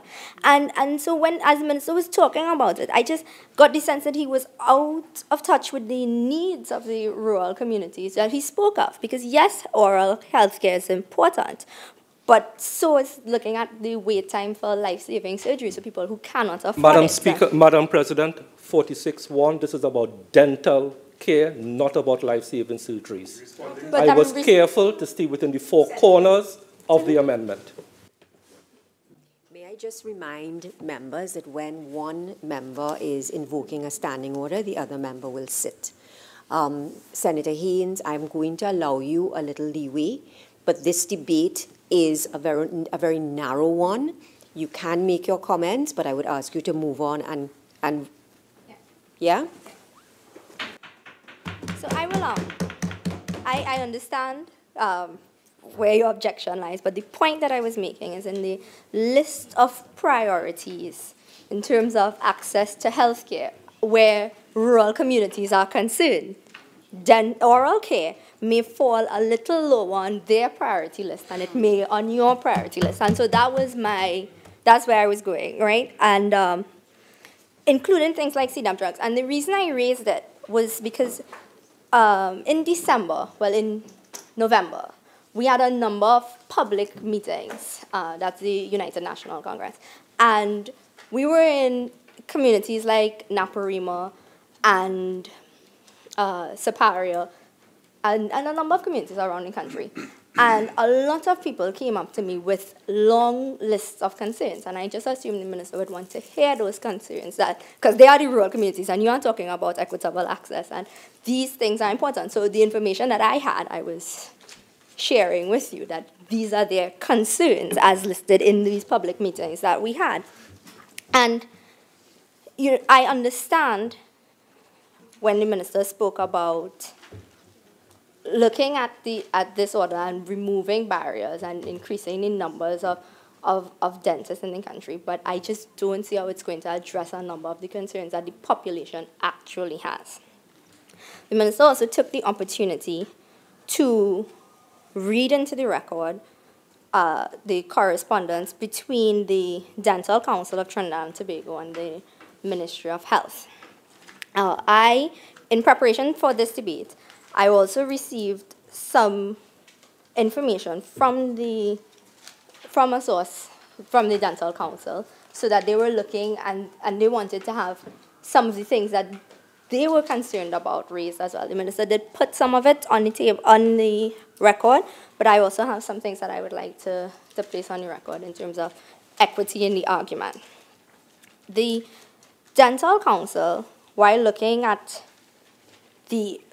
was not looking specifically at the accreditation, but they are, as a professional organization, looking at the reputation of dentists in Trinidad and Tobago, so the reputation of their professional service. This is not something that is unheard of or unusual. Most professional services have governing bodies that regulate their professional services, and I think that's an important point, because regulation in health services and in professional services is critical and not something that we should just simply do away with. So in a correspondence from the Dental Council, and I have it to the students at the Mona campus, and I'll just like your permission to read part of this into the record. They listed that... But you have to provide the date. Yeah, sorry. So it's dated Friday, May 6, 2016. And part of it reads that they were looking at this, why students needed to take a test when they came back here. And so they said, while both dental schools form a part of the University of the West Indies, they are in fact separate. And under Section 46 of the Dental Profession Act, the Dental Council, in collaboration with the Minister of Health, has an opportunity to review the Trinidad and Tobago Dental School's curriculum and training program and make any recommendations accordingly. The same does not apply in respect for the Jamaican Dental School. The Jamaican Dental School cannot be properly assessed until the first set of graduates has been evaluated. You are the first set of graduates, and much may fall on you to be able to demonstrate that you have the sufficient requisite knowledge and skill to practice dentistry effectively, and hence the need for an examination. Our counterpart dental councils in Jamaica and Barbados also require foreigners and returning nationals to sit an exam before registration. So this is not, I think, when we're having this conversation, and if you focus on accreditation, it's one thing. But if you focus on quality control in the profession, that's another thing entirely.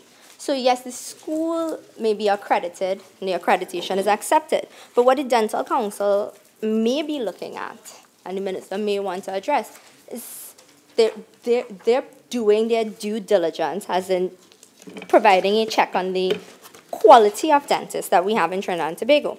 And so even if you're talking about equity of access and equity in oral care, you do want that the service being provided is of the highest standard. This is not the case where more may necessarily be better, but that you are constantly checking the quality of the service provided.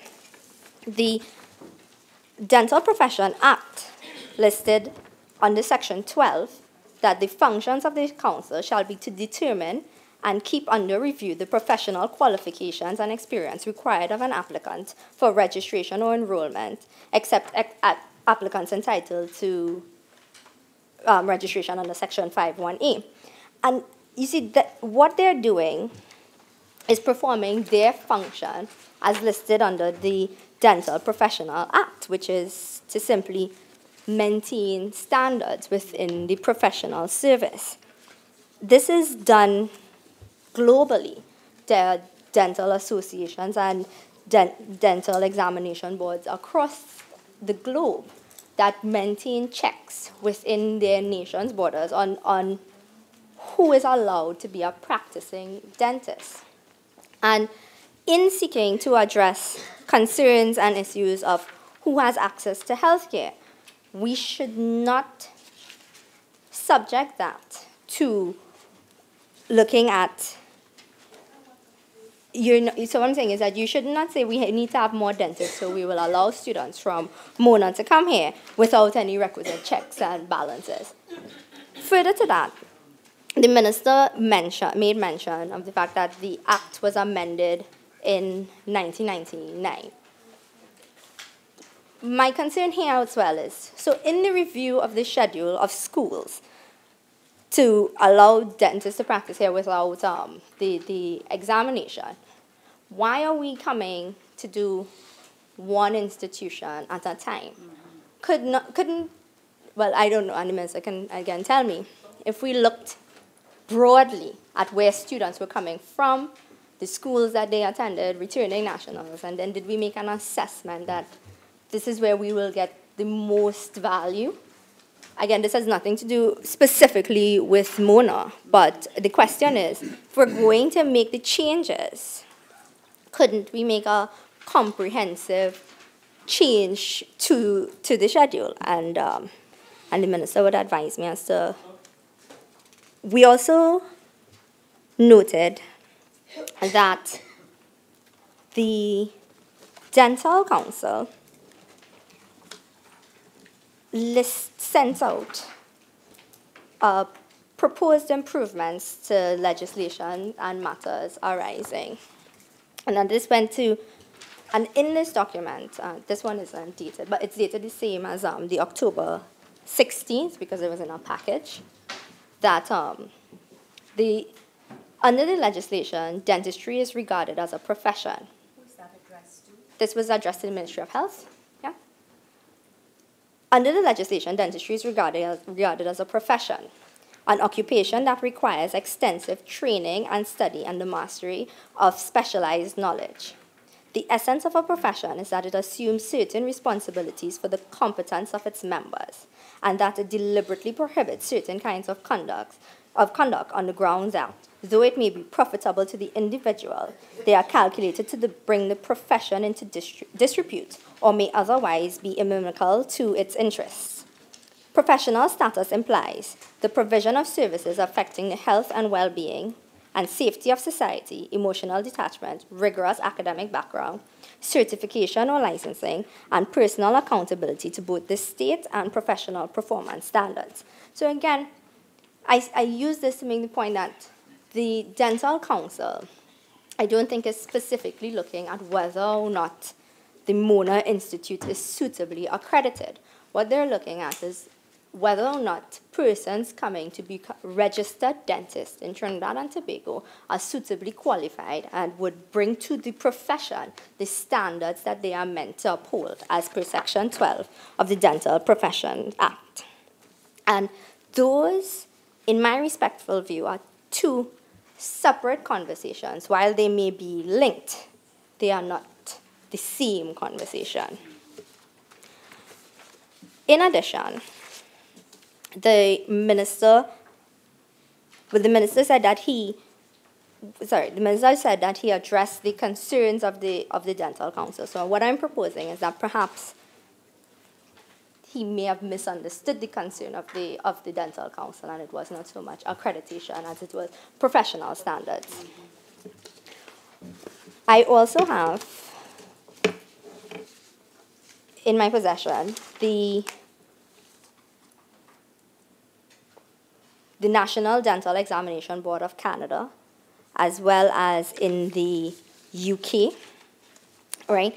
And they all list these tips for international students or returning, persons who studied abroad to return to practice in the dentistry profession.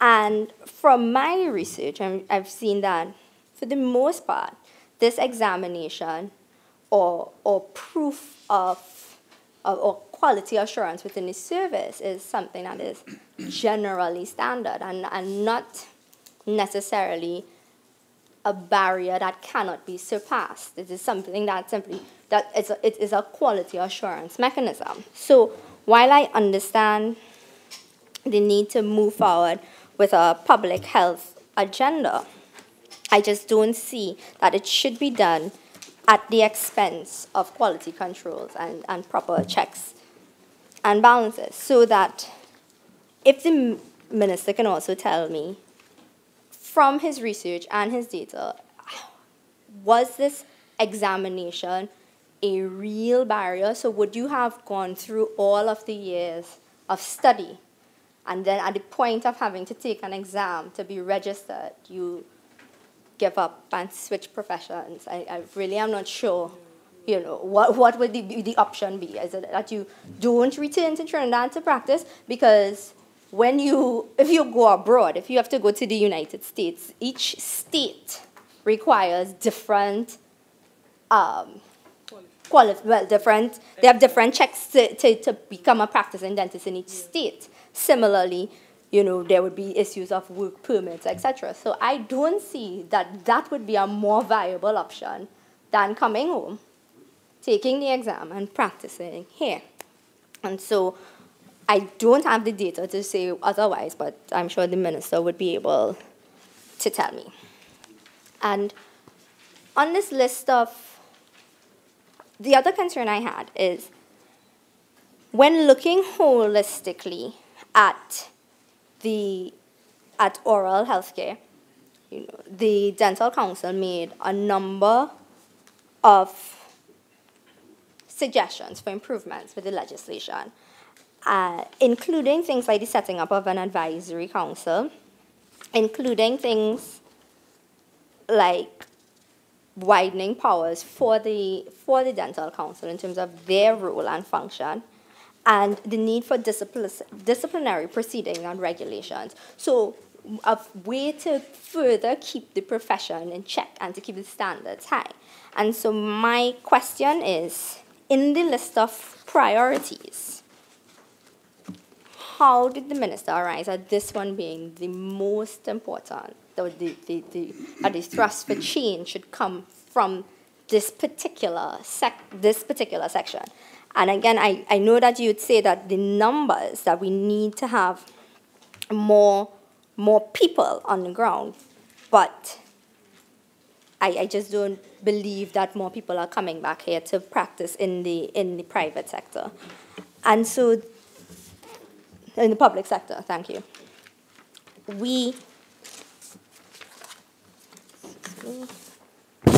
Sorry. The Dental Council, and so I would also, this is the same document that I'm reading from, that they invited the minister to make regulations under Section 45, prescribing disciplinary proceeding and regulation. The Dental Council intends to appoint a dental enrollment committee as mandated, and they're holding, so they were in discussions for some of these things. And the advisory, they were hoping that the advisory council will be established and that the minister should benefit from the advice on matters relating to the administration of the Act in relation to dental auxiliaries, and in particular the classification of offices and grades of dental nurses required for the scope and content of the program, training to be followed by student dental nurses. And so all of these things were suggested, but we have an order to approve one school onto the schedule. And so my concern is that this is almost like a search for a quick win or an achievement, so that we say, okay, we approve this, so look at what we've done, that we've improved the number of dentists we'll have in Trinidad and Tobago by X.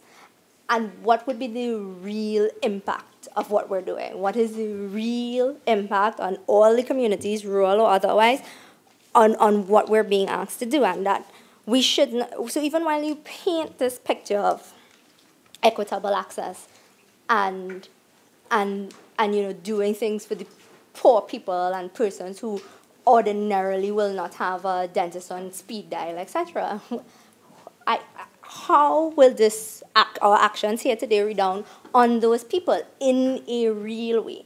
And once we get through this exercise, I hope that the minister would be able to say, okay, you have these concerns, we will put the appropriate monitoring and evaluation systems in place so that we can see if our actions have the desired impact in terms of equity and access to the delivery of healthcare.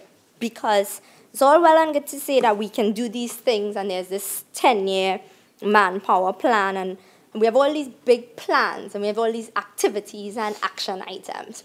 But tell us how these things that you're doing, the activities that you're pursuing, are actually affecting the daily lives of the persons that you intended. Because if we do this, we get the extra 100 and how many ever dentists, and they don't deliver on equitable access because they're in the private sector and they stay within the communities, then are we really improving the lives of citizens, which I'm sure we are all here to do. And I think as we're thinking about that, I know a number of young professionals and who would like to work in the public service, but the conditions within the public service across professions aren't necessarily ideal because most times we're coming in on contract. So if you're you're a dental student or otherwise, and you're coming in on contract, you have no employment stability, and things like that are also barriers to persons practicing within the public sector.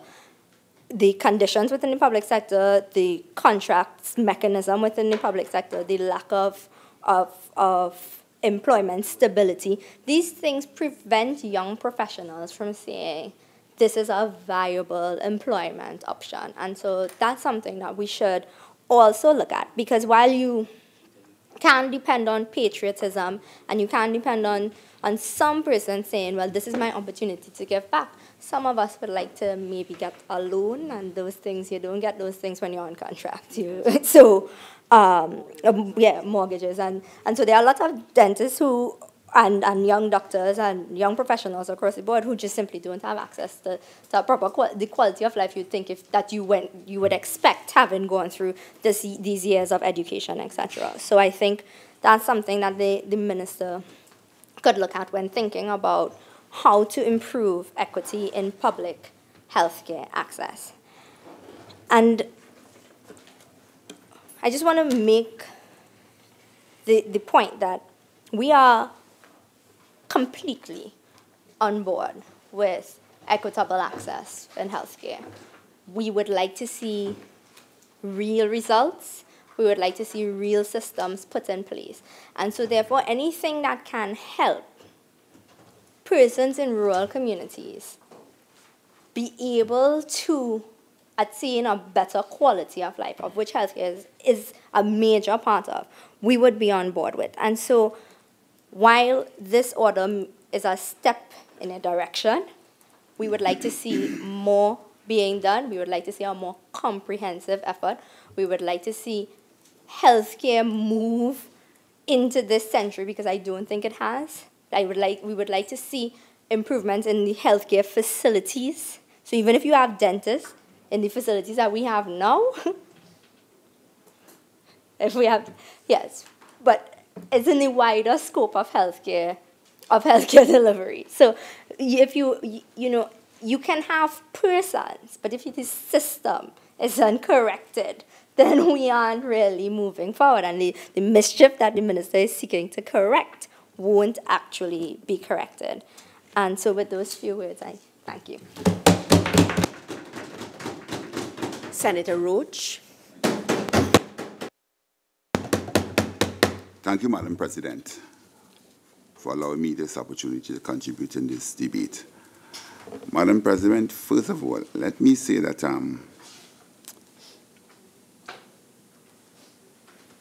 I am most surprised that the Honorable Minister of Health, will have gone into so many other areas tangential to what I consider to be the main issue of this debate.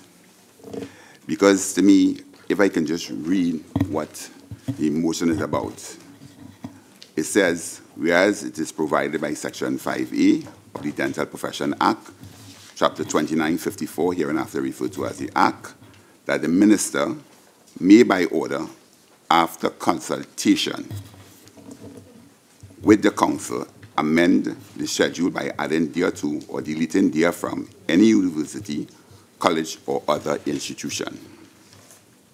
And whereas it is provided by the said Section 5A of the Act that every order made under this section shall be subject to affirmative resolution of Parliament.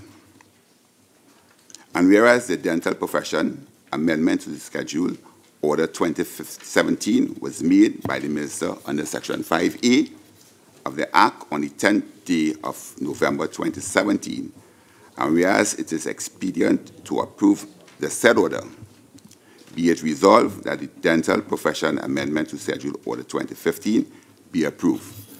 Madam President, with the greatest of respect to all who have spoken thus far, I have been following this short debate in the other place as well. I have also been approached by, I guess, a member of the Dental Council. I believe the council for the council, the legal council that is. I believe Senator Haynes, in her contribution, the material she's reading from, I'm also probably was provided with similar material. And as a result of that, I had a good read, and I also had engaged the gentleman, the attorney, that representing the council in dealing with the issues that were of concern to them, to have it ventilated on their behalf in Parliament, like she has just sort of done. And I immediately took some issues. I understood the concerns, and I took some issues with the breadth of the concerns being levied at the particular order that was motion that was being brought before you. The motion here is something that's provided for under the Act, which is just to simply add or subtract an institution, as the case may be. Now, all I've been discussing about the oral hygiene and oral and the complement of number of dentists and so forth, it is probably, yes, germane, but not at this point in time. To me, it can be best placed in some other occasion where that is being dealt with. But for the purposes of our deliberation, this is very, to me, microscopic.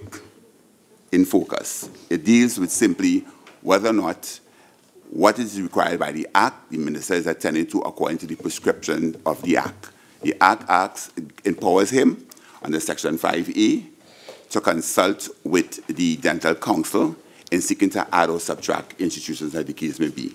In this instance, he is seeking to add an institution, albeit an institution of the University of the West Indies. And for what I understand in my discussions and further reading, is that when this amendment was done, the dental school of Trinidad and Tobago, University of the West Indies, came into existence after the university charter and so forth. It was in 1999, I think that's when the amendment was done. And Mona Dental School was not in existence. It could have been, I don't know, for lack of foresight or misunderstanding any legal draftsman or draftswoman, as the case may have been, in specifying in the section 5A, university and outlining St. Augustine campus, all right, St. Augustine, and making Trinidad and Tobago recognize. Had they just left the University of the West Indies, Mona Campus Dental School come into existence, one in Barbados. Once it's under the University of the West Indies, we would not have been here dealing with this issue here.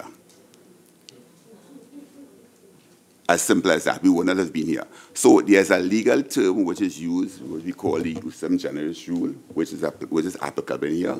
And because of the fact that Trinidad and Tobago was stated in it, it meant the council could not, on its own, without seeking an amendment, incorporate or give registration, allow accreditation to the Mona dental students or dental council, dental school, because they were restricted by the group. There was Trinidad and Tobago, St. Augustine. So had that not been there, it was just the University of the West Indies, Mona campus would have been just added, it would have been the University of the West Indies. Now, the issue concerning the quality concerns, whether or not it's qualitative, from the dental council in Trinidad and Tobago concerning the curricula of Mona. It is something that is commonplace in the University of the West Indies. Having been a member, having been a student at the University of the West Indies for 2 different disciplines for a period of 7 years there. One of which was law. The Mona campus, the Heward Law School, and the Mona and the Norman Manley Law School, I do not think the curricula is identical. But once we are accredited, once we go through the exam processes and we certify and pass our exams, as the case may be, you are permitted to practice law in any of these jurisdictions without take any further examinations. If I wanted to go to the United States, at one time was my ambition, to practice there, you will be permitted to practice law in America once you did the bar exams. There was a minimum qualification. You had to come from a Commonwealth jurisdiction. That is the first thing. You have to come from a Commonwealth jurisdiction. And the exam you do basically has to do with procedure and constitutional law, those little differences, civil and criminal procedure and constitutional law. It is something that is commonplace in institutions in the same jurisdiction. And therefore, there's no abnormality with the curricula being different in Mona, slightly or however it is, from that what is obtained in Trinidad. And therefore, to me, the concerns that really supposed to be pointed at this is whether or not it is justified in adding Mona Dental School to the schedule at this point in time. Now, the Dental Council of Trinidad and Tobago, as Senator Haynes said, what they were interested in saying, why not use this opportunity to either abolish the whole schedule and have one exam, as the case may be. So anybody's coming into the jurisdiction from wherever you are, you have a board exam too, like you do in the United States, and you get your clearance once you are able to pass that and certified as having satisfied the substantive quality training to be a dentist, as the case may be.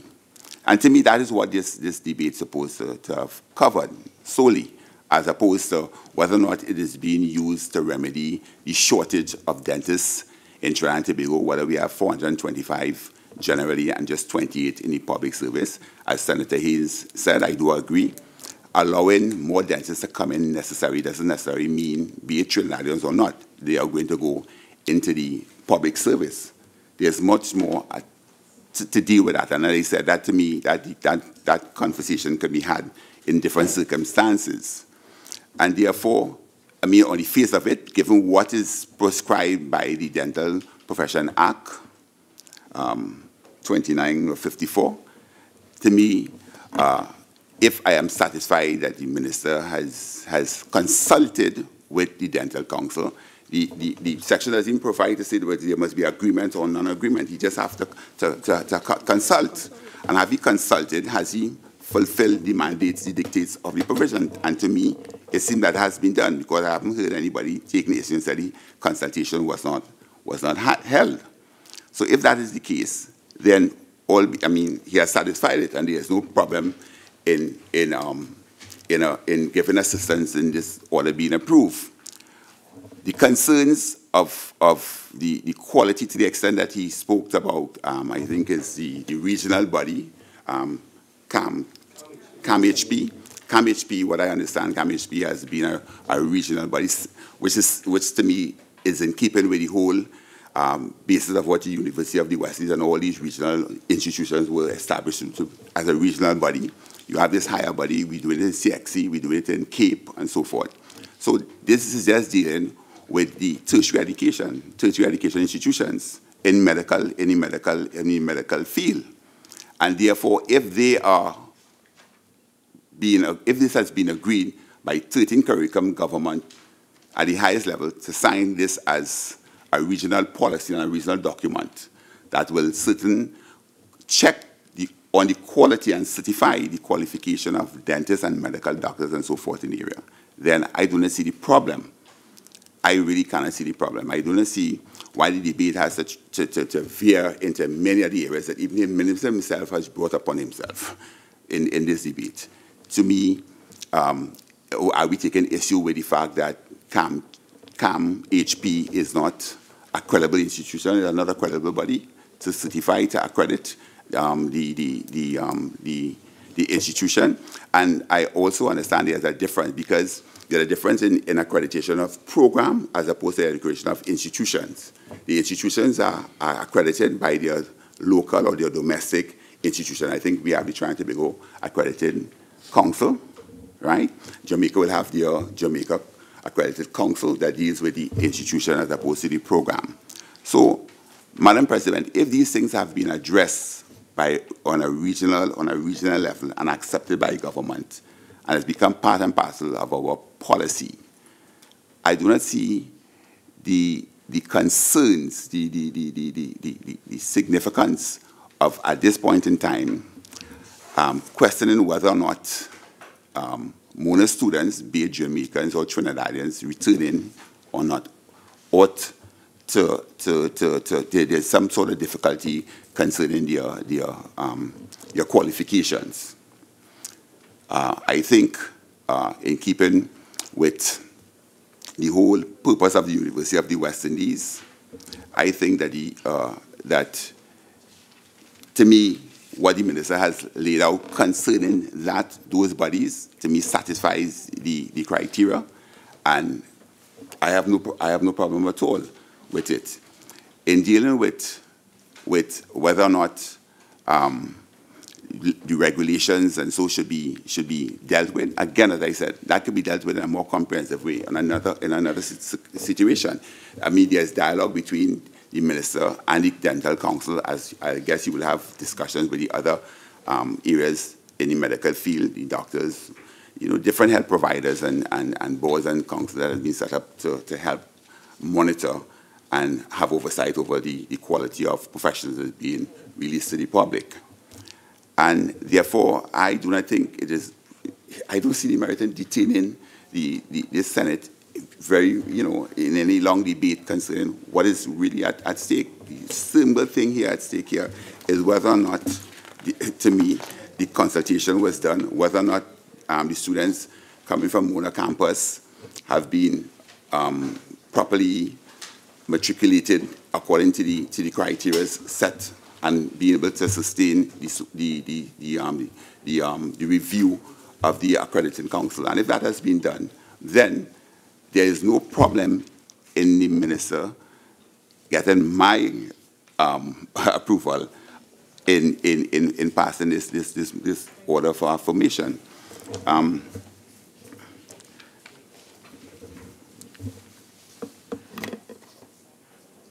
Yes, as I said, I have made some notes here, but I wouldn't even want to go into it because to me, they're just really not on point. Whether or not you have sufficient people to go in rural areas or not rural areas, to me, that don't arise in this area here. This whether or not is a firm or not has nothing to do with that. Whether or not, what to me may be more germane is that in admitting the Mona Dental School students to be able to practice dentistry without a further examination, is that one engages in considering whether or not at this point in time it is necessary to look at the entire schedule as was suggested by Senator Haynes, which is what is the concerns of the council, and do away with it altogether and just harmonize things. And there is one, you have the University of the West Indies. Once you go to University of the West Indies, like a law student, you go to attend to the university in wherever in the West Indies, and you pass your exams either in law school, Mona or Hewitton, you are admitted to practice. Anybody else coming in from abroad, be it Trinidadian or non-Trinidadian, that wants to practice law in Trinidad and Tobago, has to go to law school, either in the campuses, and deal with their 6-month program or whatever examination needs to be in order to be incorporated in the to be admitted practice. I think the same thing is what is being sought to be done here, or what ought to be done. Because I want to believe the reason that that provision, Section 5, was placed in the Dental Act at the time it was done, was hopefully that you have schools that will keep coming up. I mean, life is dynamic, and you want to have to be able to have access, or your countrymen, your citizens to be able to have access to the best quality education available wherever at that point in time. And at such time where applications are made by, top universities, as the case may be, that you should be able, the minister should be able to review that on whatever proper basis and be able to admit these people to practice, to be able to have access to these institutions. So, Madam President, as you see right now, I'm struggling to squeeze out out of this limited focus that I see to this concern, right? So, with that, I mean, there's no other question. I don't even want to ask the minister a question, because to me he has addressed the question more than is necessary in any particular circumstances. And with that, Madam President, I thank you.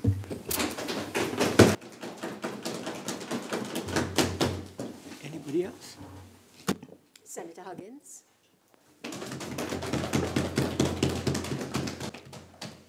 Thank you very much, Madam President.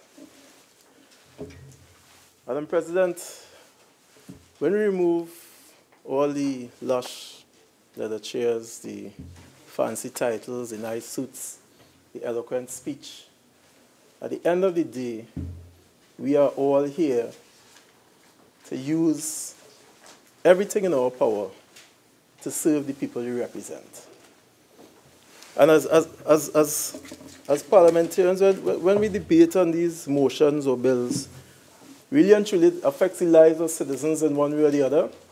This particular amendment to the schedule of the Dental Professions Act, it affects the lives of citizens, it affects the lives of students, persons wanting to come into the profession, as well as those who are desperately in need of this dental health care, especially in the public service, in this public sector, Madam Speaker. Madam President.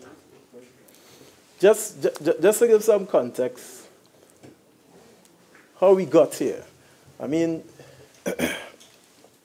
in the early colonial days, Madam President, the profession, the dental profession, dental healthcare on the whole was almost non-existent and involved more rudimentary work, limited to things like tooth extraction under very poor septic conditions.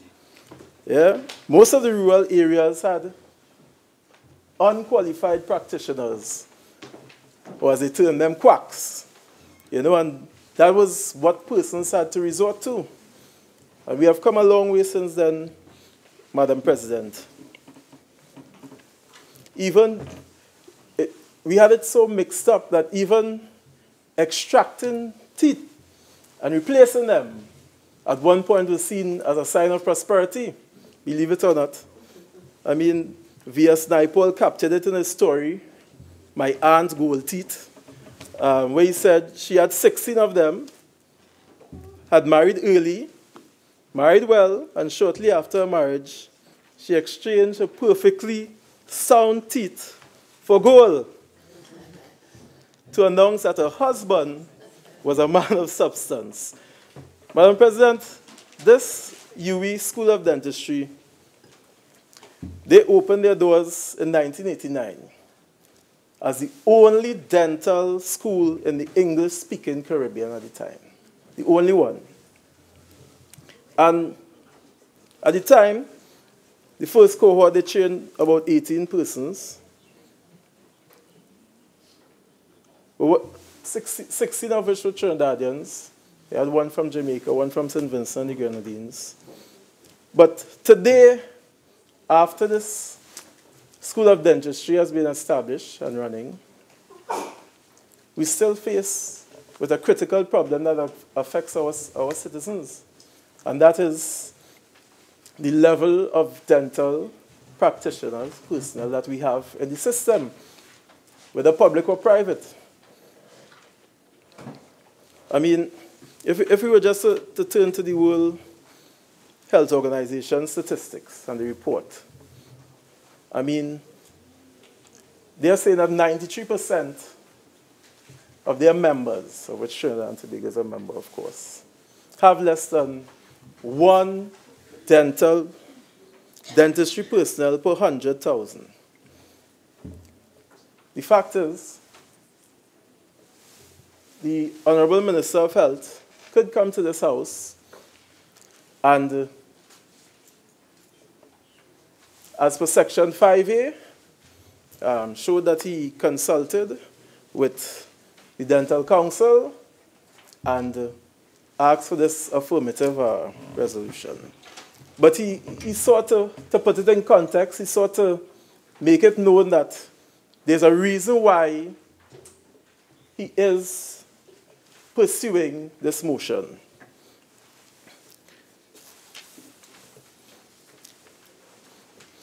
I am really concerned about how what we do here affects the end user, how it affects people at the end of the day. And just looking at the figures here, Madam President, we have 47 dental clinics in this country. 47. But we have 28 dentists serving them. I mean, we can talk about all the reasons why we may want to object to what is being placed before us. But I don't see it necessary to raise the argument of the quality of the program in Mona, Jamaica campus as opposed to Trinidad and Tobago. You know, CAMHP, the information is there. The both programs are accredited, Madam President. So let's bring it home now. The waiting times for appointments continue to be long. And when we speak of the reference that the Honorable Minister made to the pregnancy pain, we know that waiting to receive dental attention can be a very painful process. It's something that no one here would want to subject anyone to. But currently at the Eric Williams Medical Sciences Complex, the waiting period is 3 to 6 months, Madam President. Persons are currently being referred for appointments in 2019.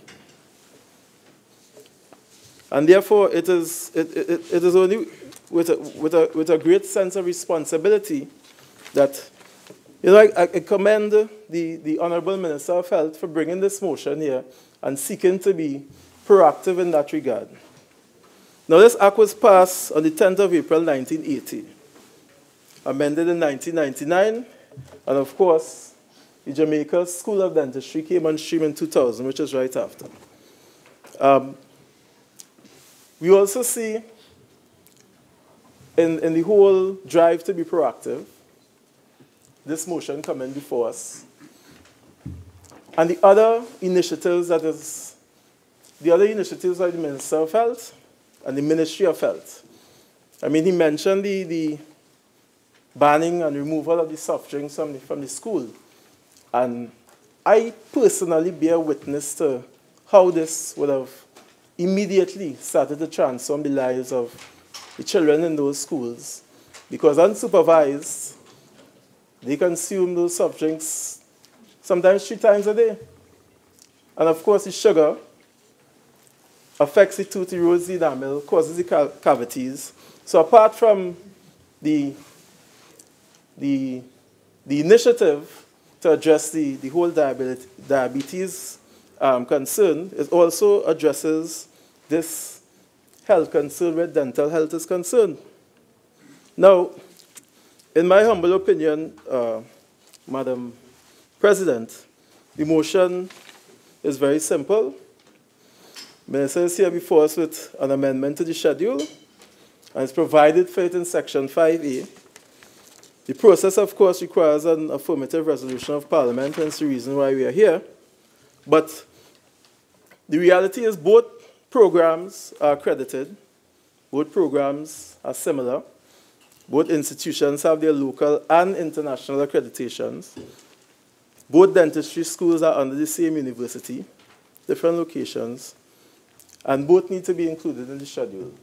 Now, I heard one concern being raised about persons, the guarantee that persons would get into the public sector to work. Now, this motion here allows for MONA to be added to the schedule, and it increases the pool that would be available to access freely the public healthcare system, the public dental care system in Trinidad and Tobago, as well as the private system. But the argument about persons being on contract and can't get mortgages and loans, and I mean, I have friends who are in the dental profession, and most of them would have gone into their own private practice, which even takes a longer time for persons to qualify for those facilities that the Senator raised. So I think by what we are doing here, it really opens up the entire system to get more of what we desperately need in terms of dental practitioners, and therefore I would like to stand in full support of this motion, and I see it as a further demonstration of the commitment of the government to healthcare for the citizens of Trinidad and Tobago. And while we are seeking to improve the lives of these citizens and be able to afford that much-needed dental care, I think there are decisions that have to be made, especially when in leadership and especially when the buck stops at you. Now, I can give a personal experience because I grew up in a family with 8 persons, parents, 6 boys. And that access to dental healthcare in rural areas is real.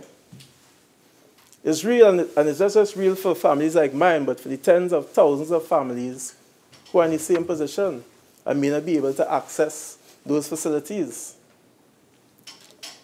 So, Madam President, I'd like to say that I stand in full support of this motion, and I anticipate and hope that those on the opposition bench, as well as the independent senators, will also see the merit in this motion. I thank you.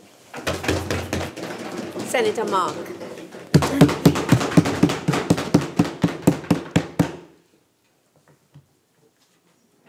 Thank you, Madam President. Madam President, I rise to make my contribution to this motion in which the Senate is being asked to approve the Dental Profession Amendment to the Schedule Order 2017.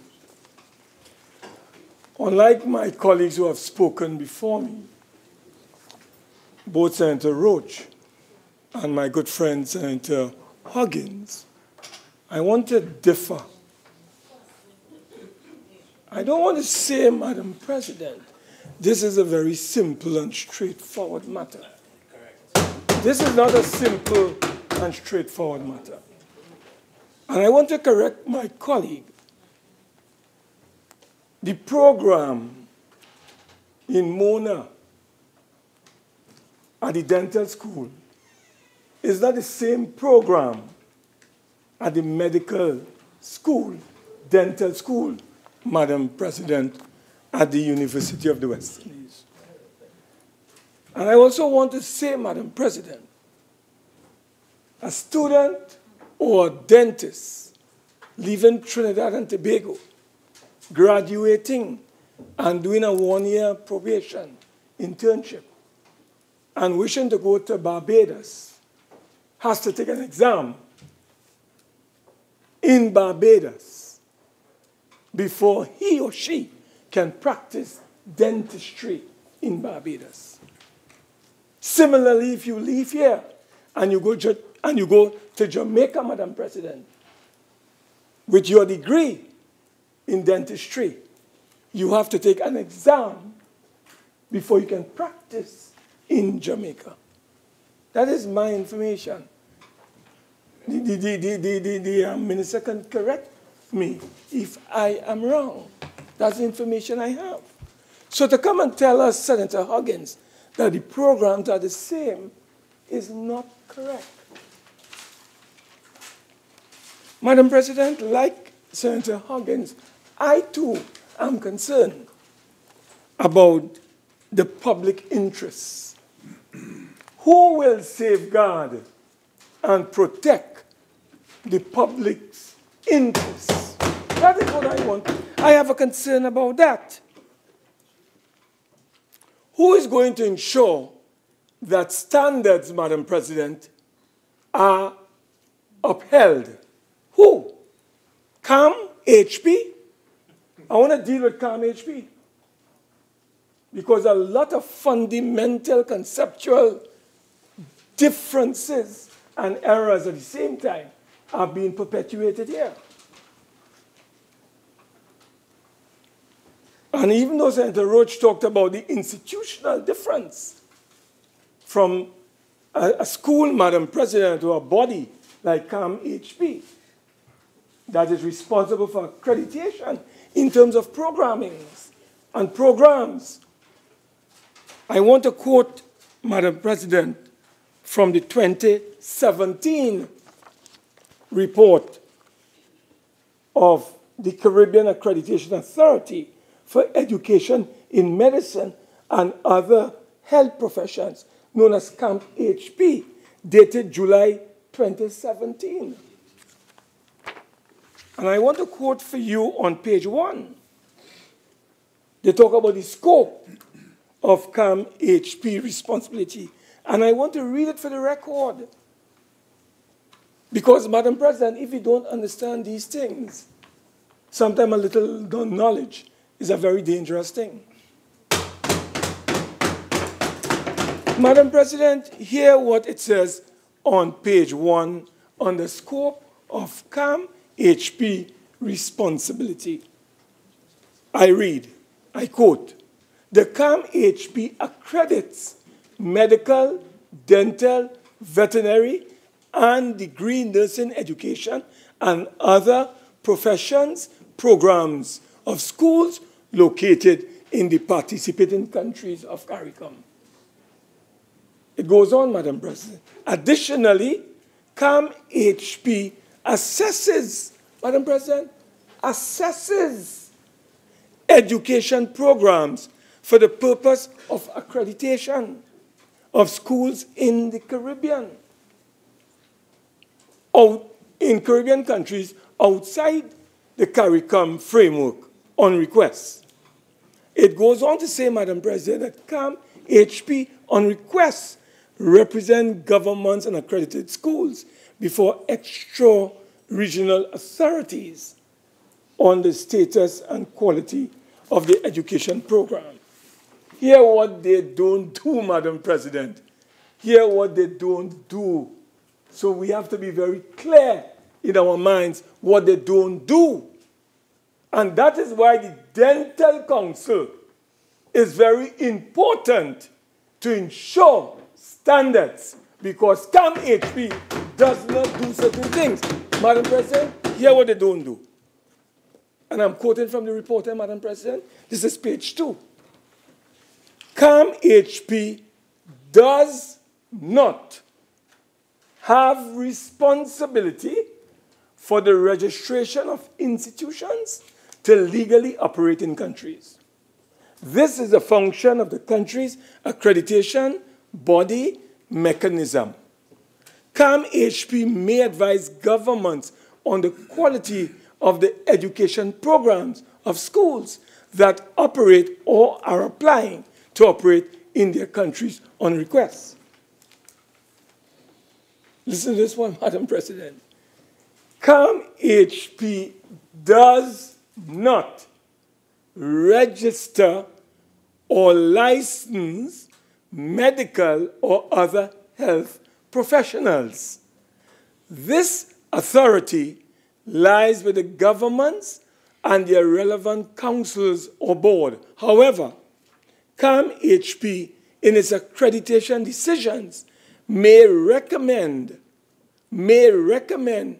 when graduates of accredited schools should be asked to sit the Caribbean Association of Medical Council regional examination or its equivalent.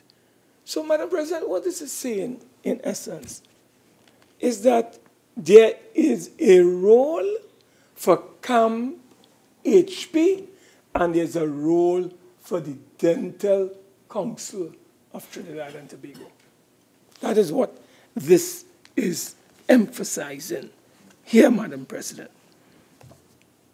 And, Madam President, I also want to let you know that when it comes to the question of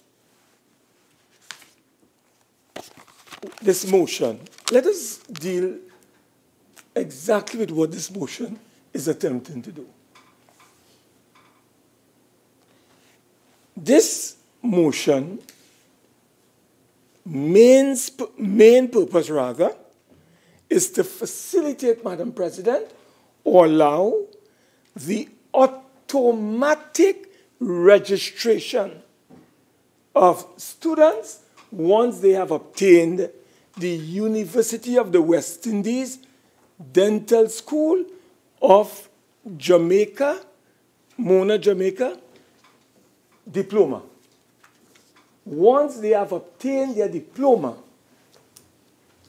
from the Dental School of Mona, Jamaica, what we are being asked, Madam President, to do is to add that school as a pre-approved school.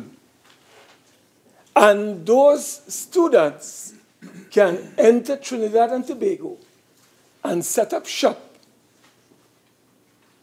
without the Dental Council having any role.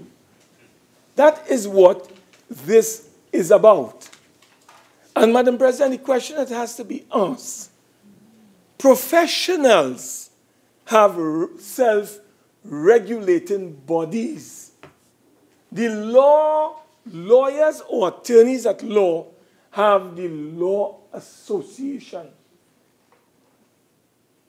And the Law Association governs, and they register, and they keep your status as a lawyer under constant review. For example, if you don't pay your fees to the Law Association, you can't practice. The Attorney General can't tell you can't practice yet. It is the Law Association that has that power. Similarly, you have the Medical Board of Trinidad and Tobago. That's a professional body. And they govern doctors, medical professionals. That's a self-regulating body, Madam President. And so too the Dental Council. They regulate dentists and those who are pursuing that kind of profession. So, Madam President, what we are doing is saying to the Dental Council, you see this act, Madam President?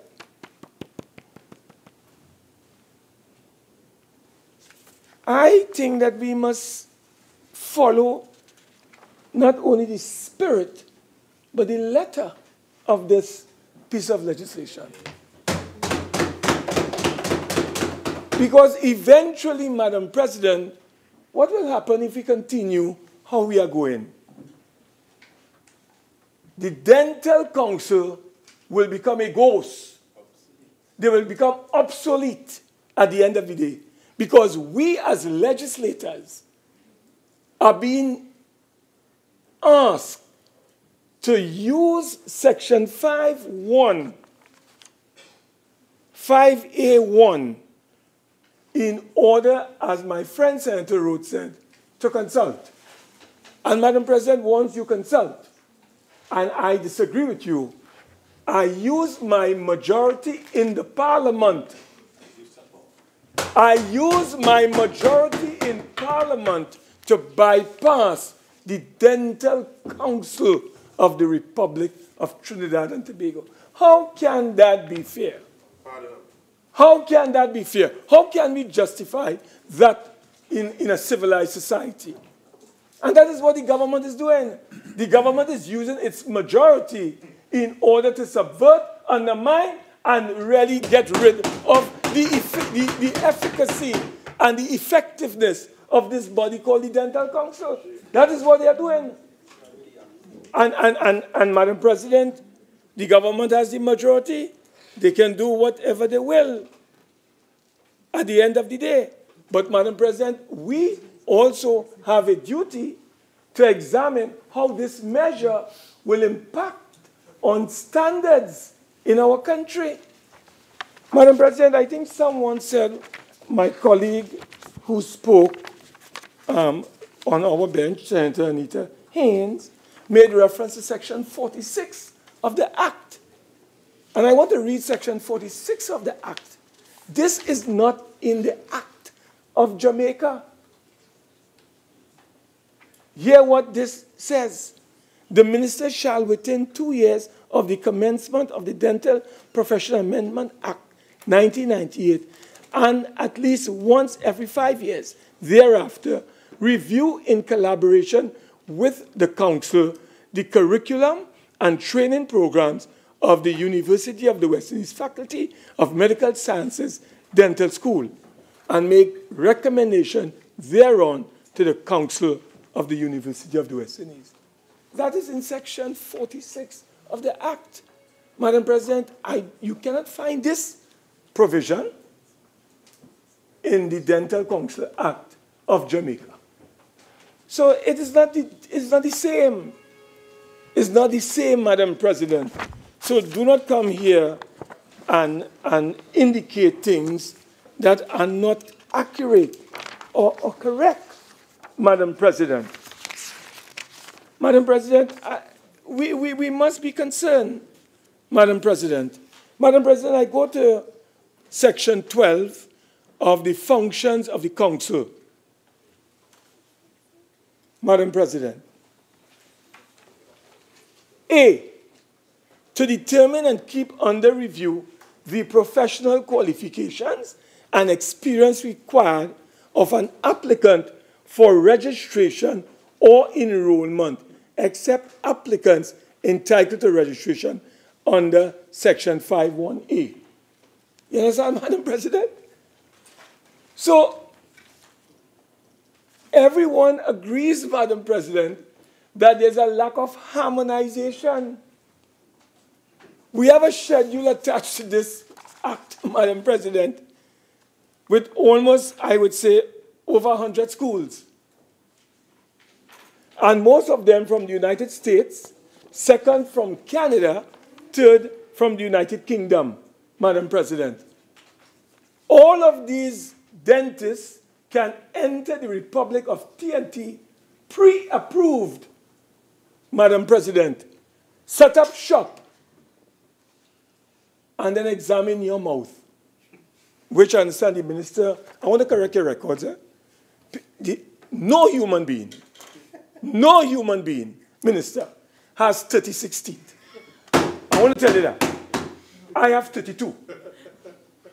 So I want you to correct the record because you're on TV telling the whole world that every human being has 36 teeth. No, I have not, well, maybe somebody else special. I only have 32. So I just wanted to correct him because it is wrong to go on television and tell children in the schools of our country that each child and each adult and each human being's mouth has 36 teeth. That is not true. So I just want to correct that. Madam President, let me go on further to tell you, to show you the importance of the Dental Council. The Dental Council under 12D states to publish for general information. Senator Mark. Yes, ma'am? I have to make an intervention here. Yes. The debate, what is before us, is not about all of the powers of the Dental Council. You can make a reference, as you have done, but your contribution cannot be focusing on the Dental Council and its powers. That is ancillary to the debate. Madam President? Yes. Could you therefore heed what I am saying and adjust your presentation accordingly, Senator Mark? Madam President, if I may advise, I have a motion that talks about the Dental Profession Act. That is what this motion is about. And I am referring to the Dental Profession Act. I cannot speak to a motion. Senator Mark, please. I am sure, absolutely confident that you are not disobeying something that I'm asking you to take into account. I'm sure of that. So I ask you now to adjust your contribution and make it more relevant to what is before us. Thank you very much, Senator Mark. You may continue. So, Madam President, we are dealing with a motion that is asking us to approve an order to allow persons who practice or who have graduated from the School of Dentistry in Mona to come to our country and have automatic registration. That is what this is about. And Madam President, I am arguing that we cannot, in all conscience, deal with a matter like this without understanding the implications of such a decision of our Parliament. This is why we are being asked to approve it. We are being asked to approve a measure that will have implications for the citizenry of this country.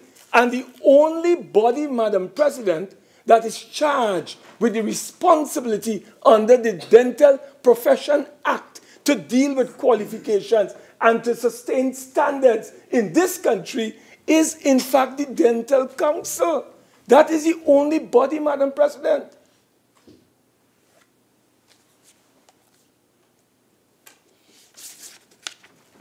So, Madam President, what we are advising is that there's need for the minister to explain to this Parliament,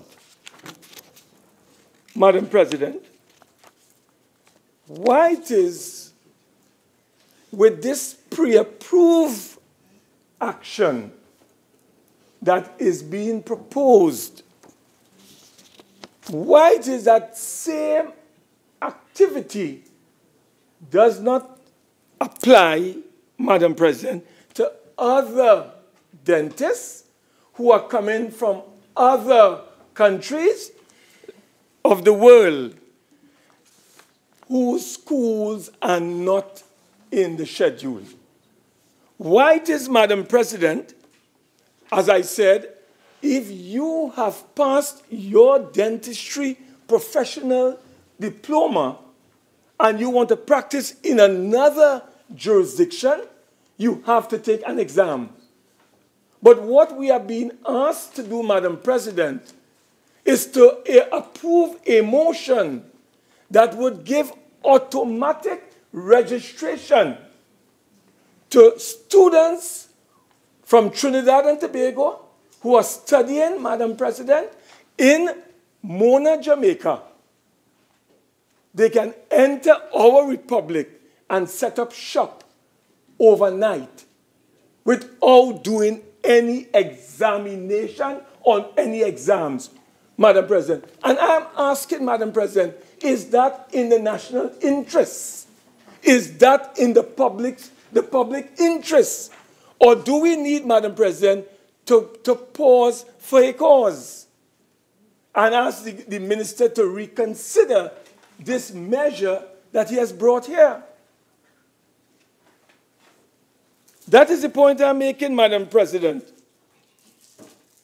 Because I think, Madam President, it is wrong for anyone from anywhere to come into this country and just set up shop because that particular school has been given the green light as a pre-approved school because it is placed under what is called, Madam President, the schedule in the law that we have before us called the Dental Profession Act, Madam President. And if you go to the schedule, as I said, you'll see a list of dental schools that are pre-approved, Madam President. So I would ask the Honorable Minister, Madam President, when he is closing or concluding, why it is a decision has not been taken, Madam President, according to what the Dental Council advised. Why don't we just remove all these dental schools? Because you are discriminating, Madam President. Some persons who practice outside of this list, they have to take an exam. And those, Madam President, who are under this list, they can come in automatically. Is that the proper approach? Is that the proper way that we want to practice and to allow our citizens to be engaged in that kind of profession? Madam President, I do not know if you recall, prior to 1998, citizens who went to that dental school at the university here, the medical faculty, they had to take an exam, Madam President. And many of them failed that exam. So much so that they came to the government then. And the government called in PAHO. And PAHO came to the Republic of TNT. And they provided some guidance and guidelines to the government at that time, Madam President. And they said, you know what, Madam President? Someone who is graduating from that dental school at the university, give them a year internship, 1 year probation internship program. And having gone through that year of internship probationary period, Madam President, upon your completion of that exercise, you can then practice dentistry in our country. Madam President, I want to tell you something. We have a lot of quacks and invalids practicing in this country, you know. And Madam President, many citizens will tell you when they go to some of these quacks and invalids, they have a call, they tell them, no, you don't have a cold, you know. You have a fever.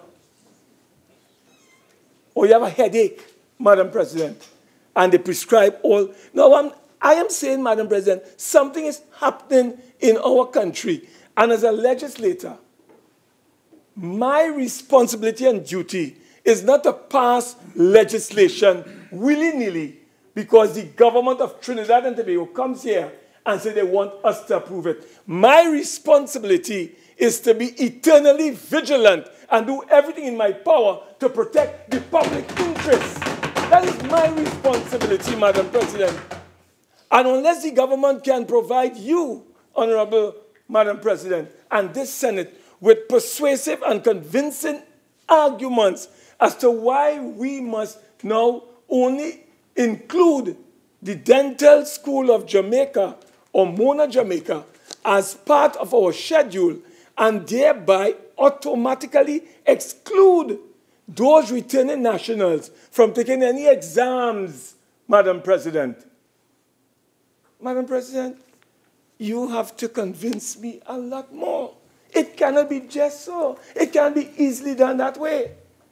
Madam President, someone read for you earlier, I think it was my colleague again, Senator Anita Haynes.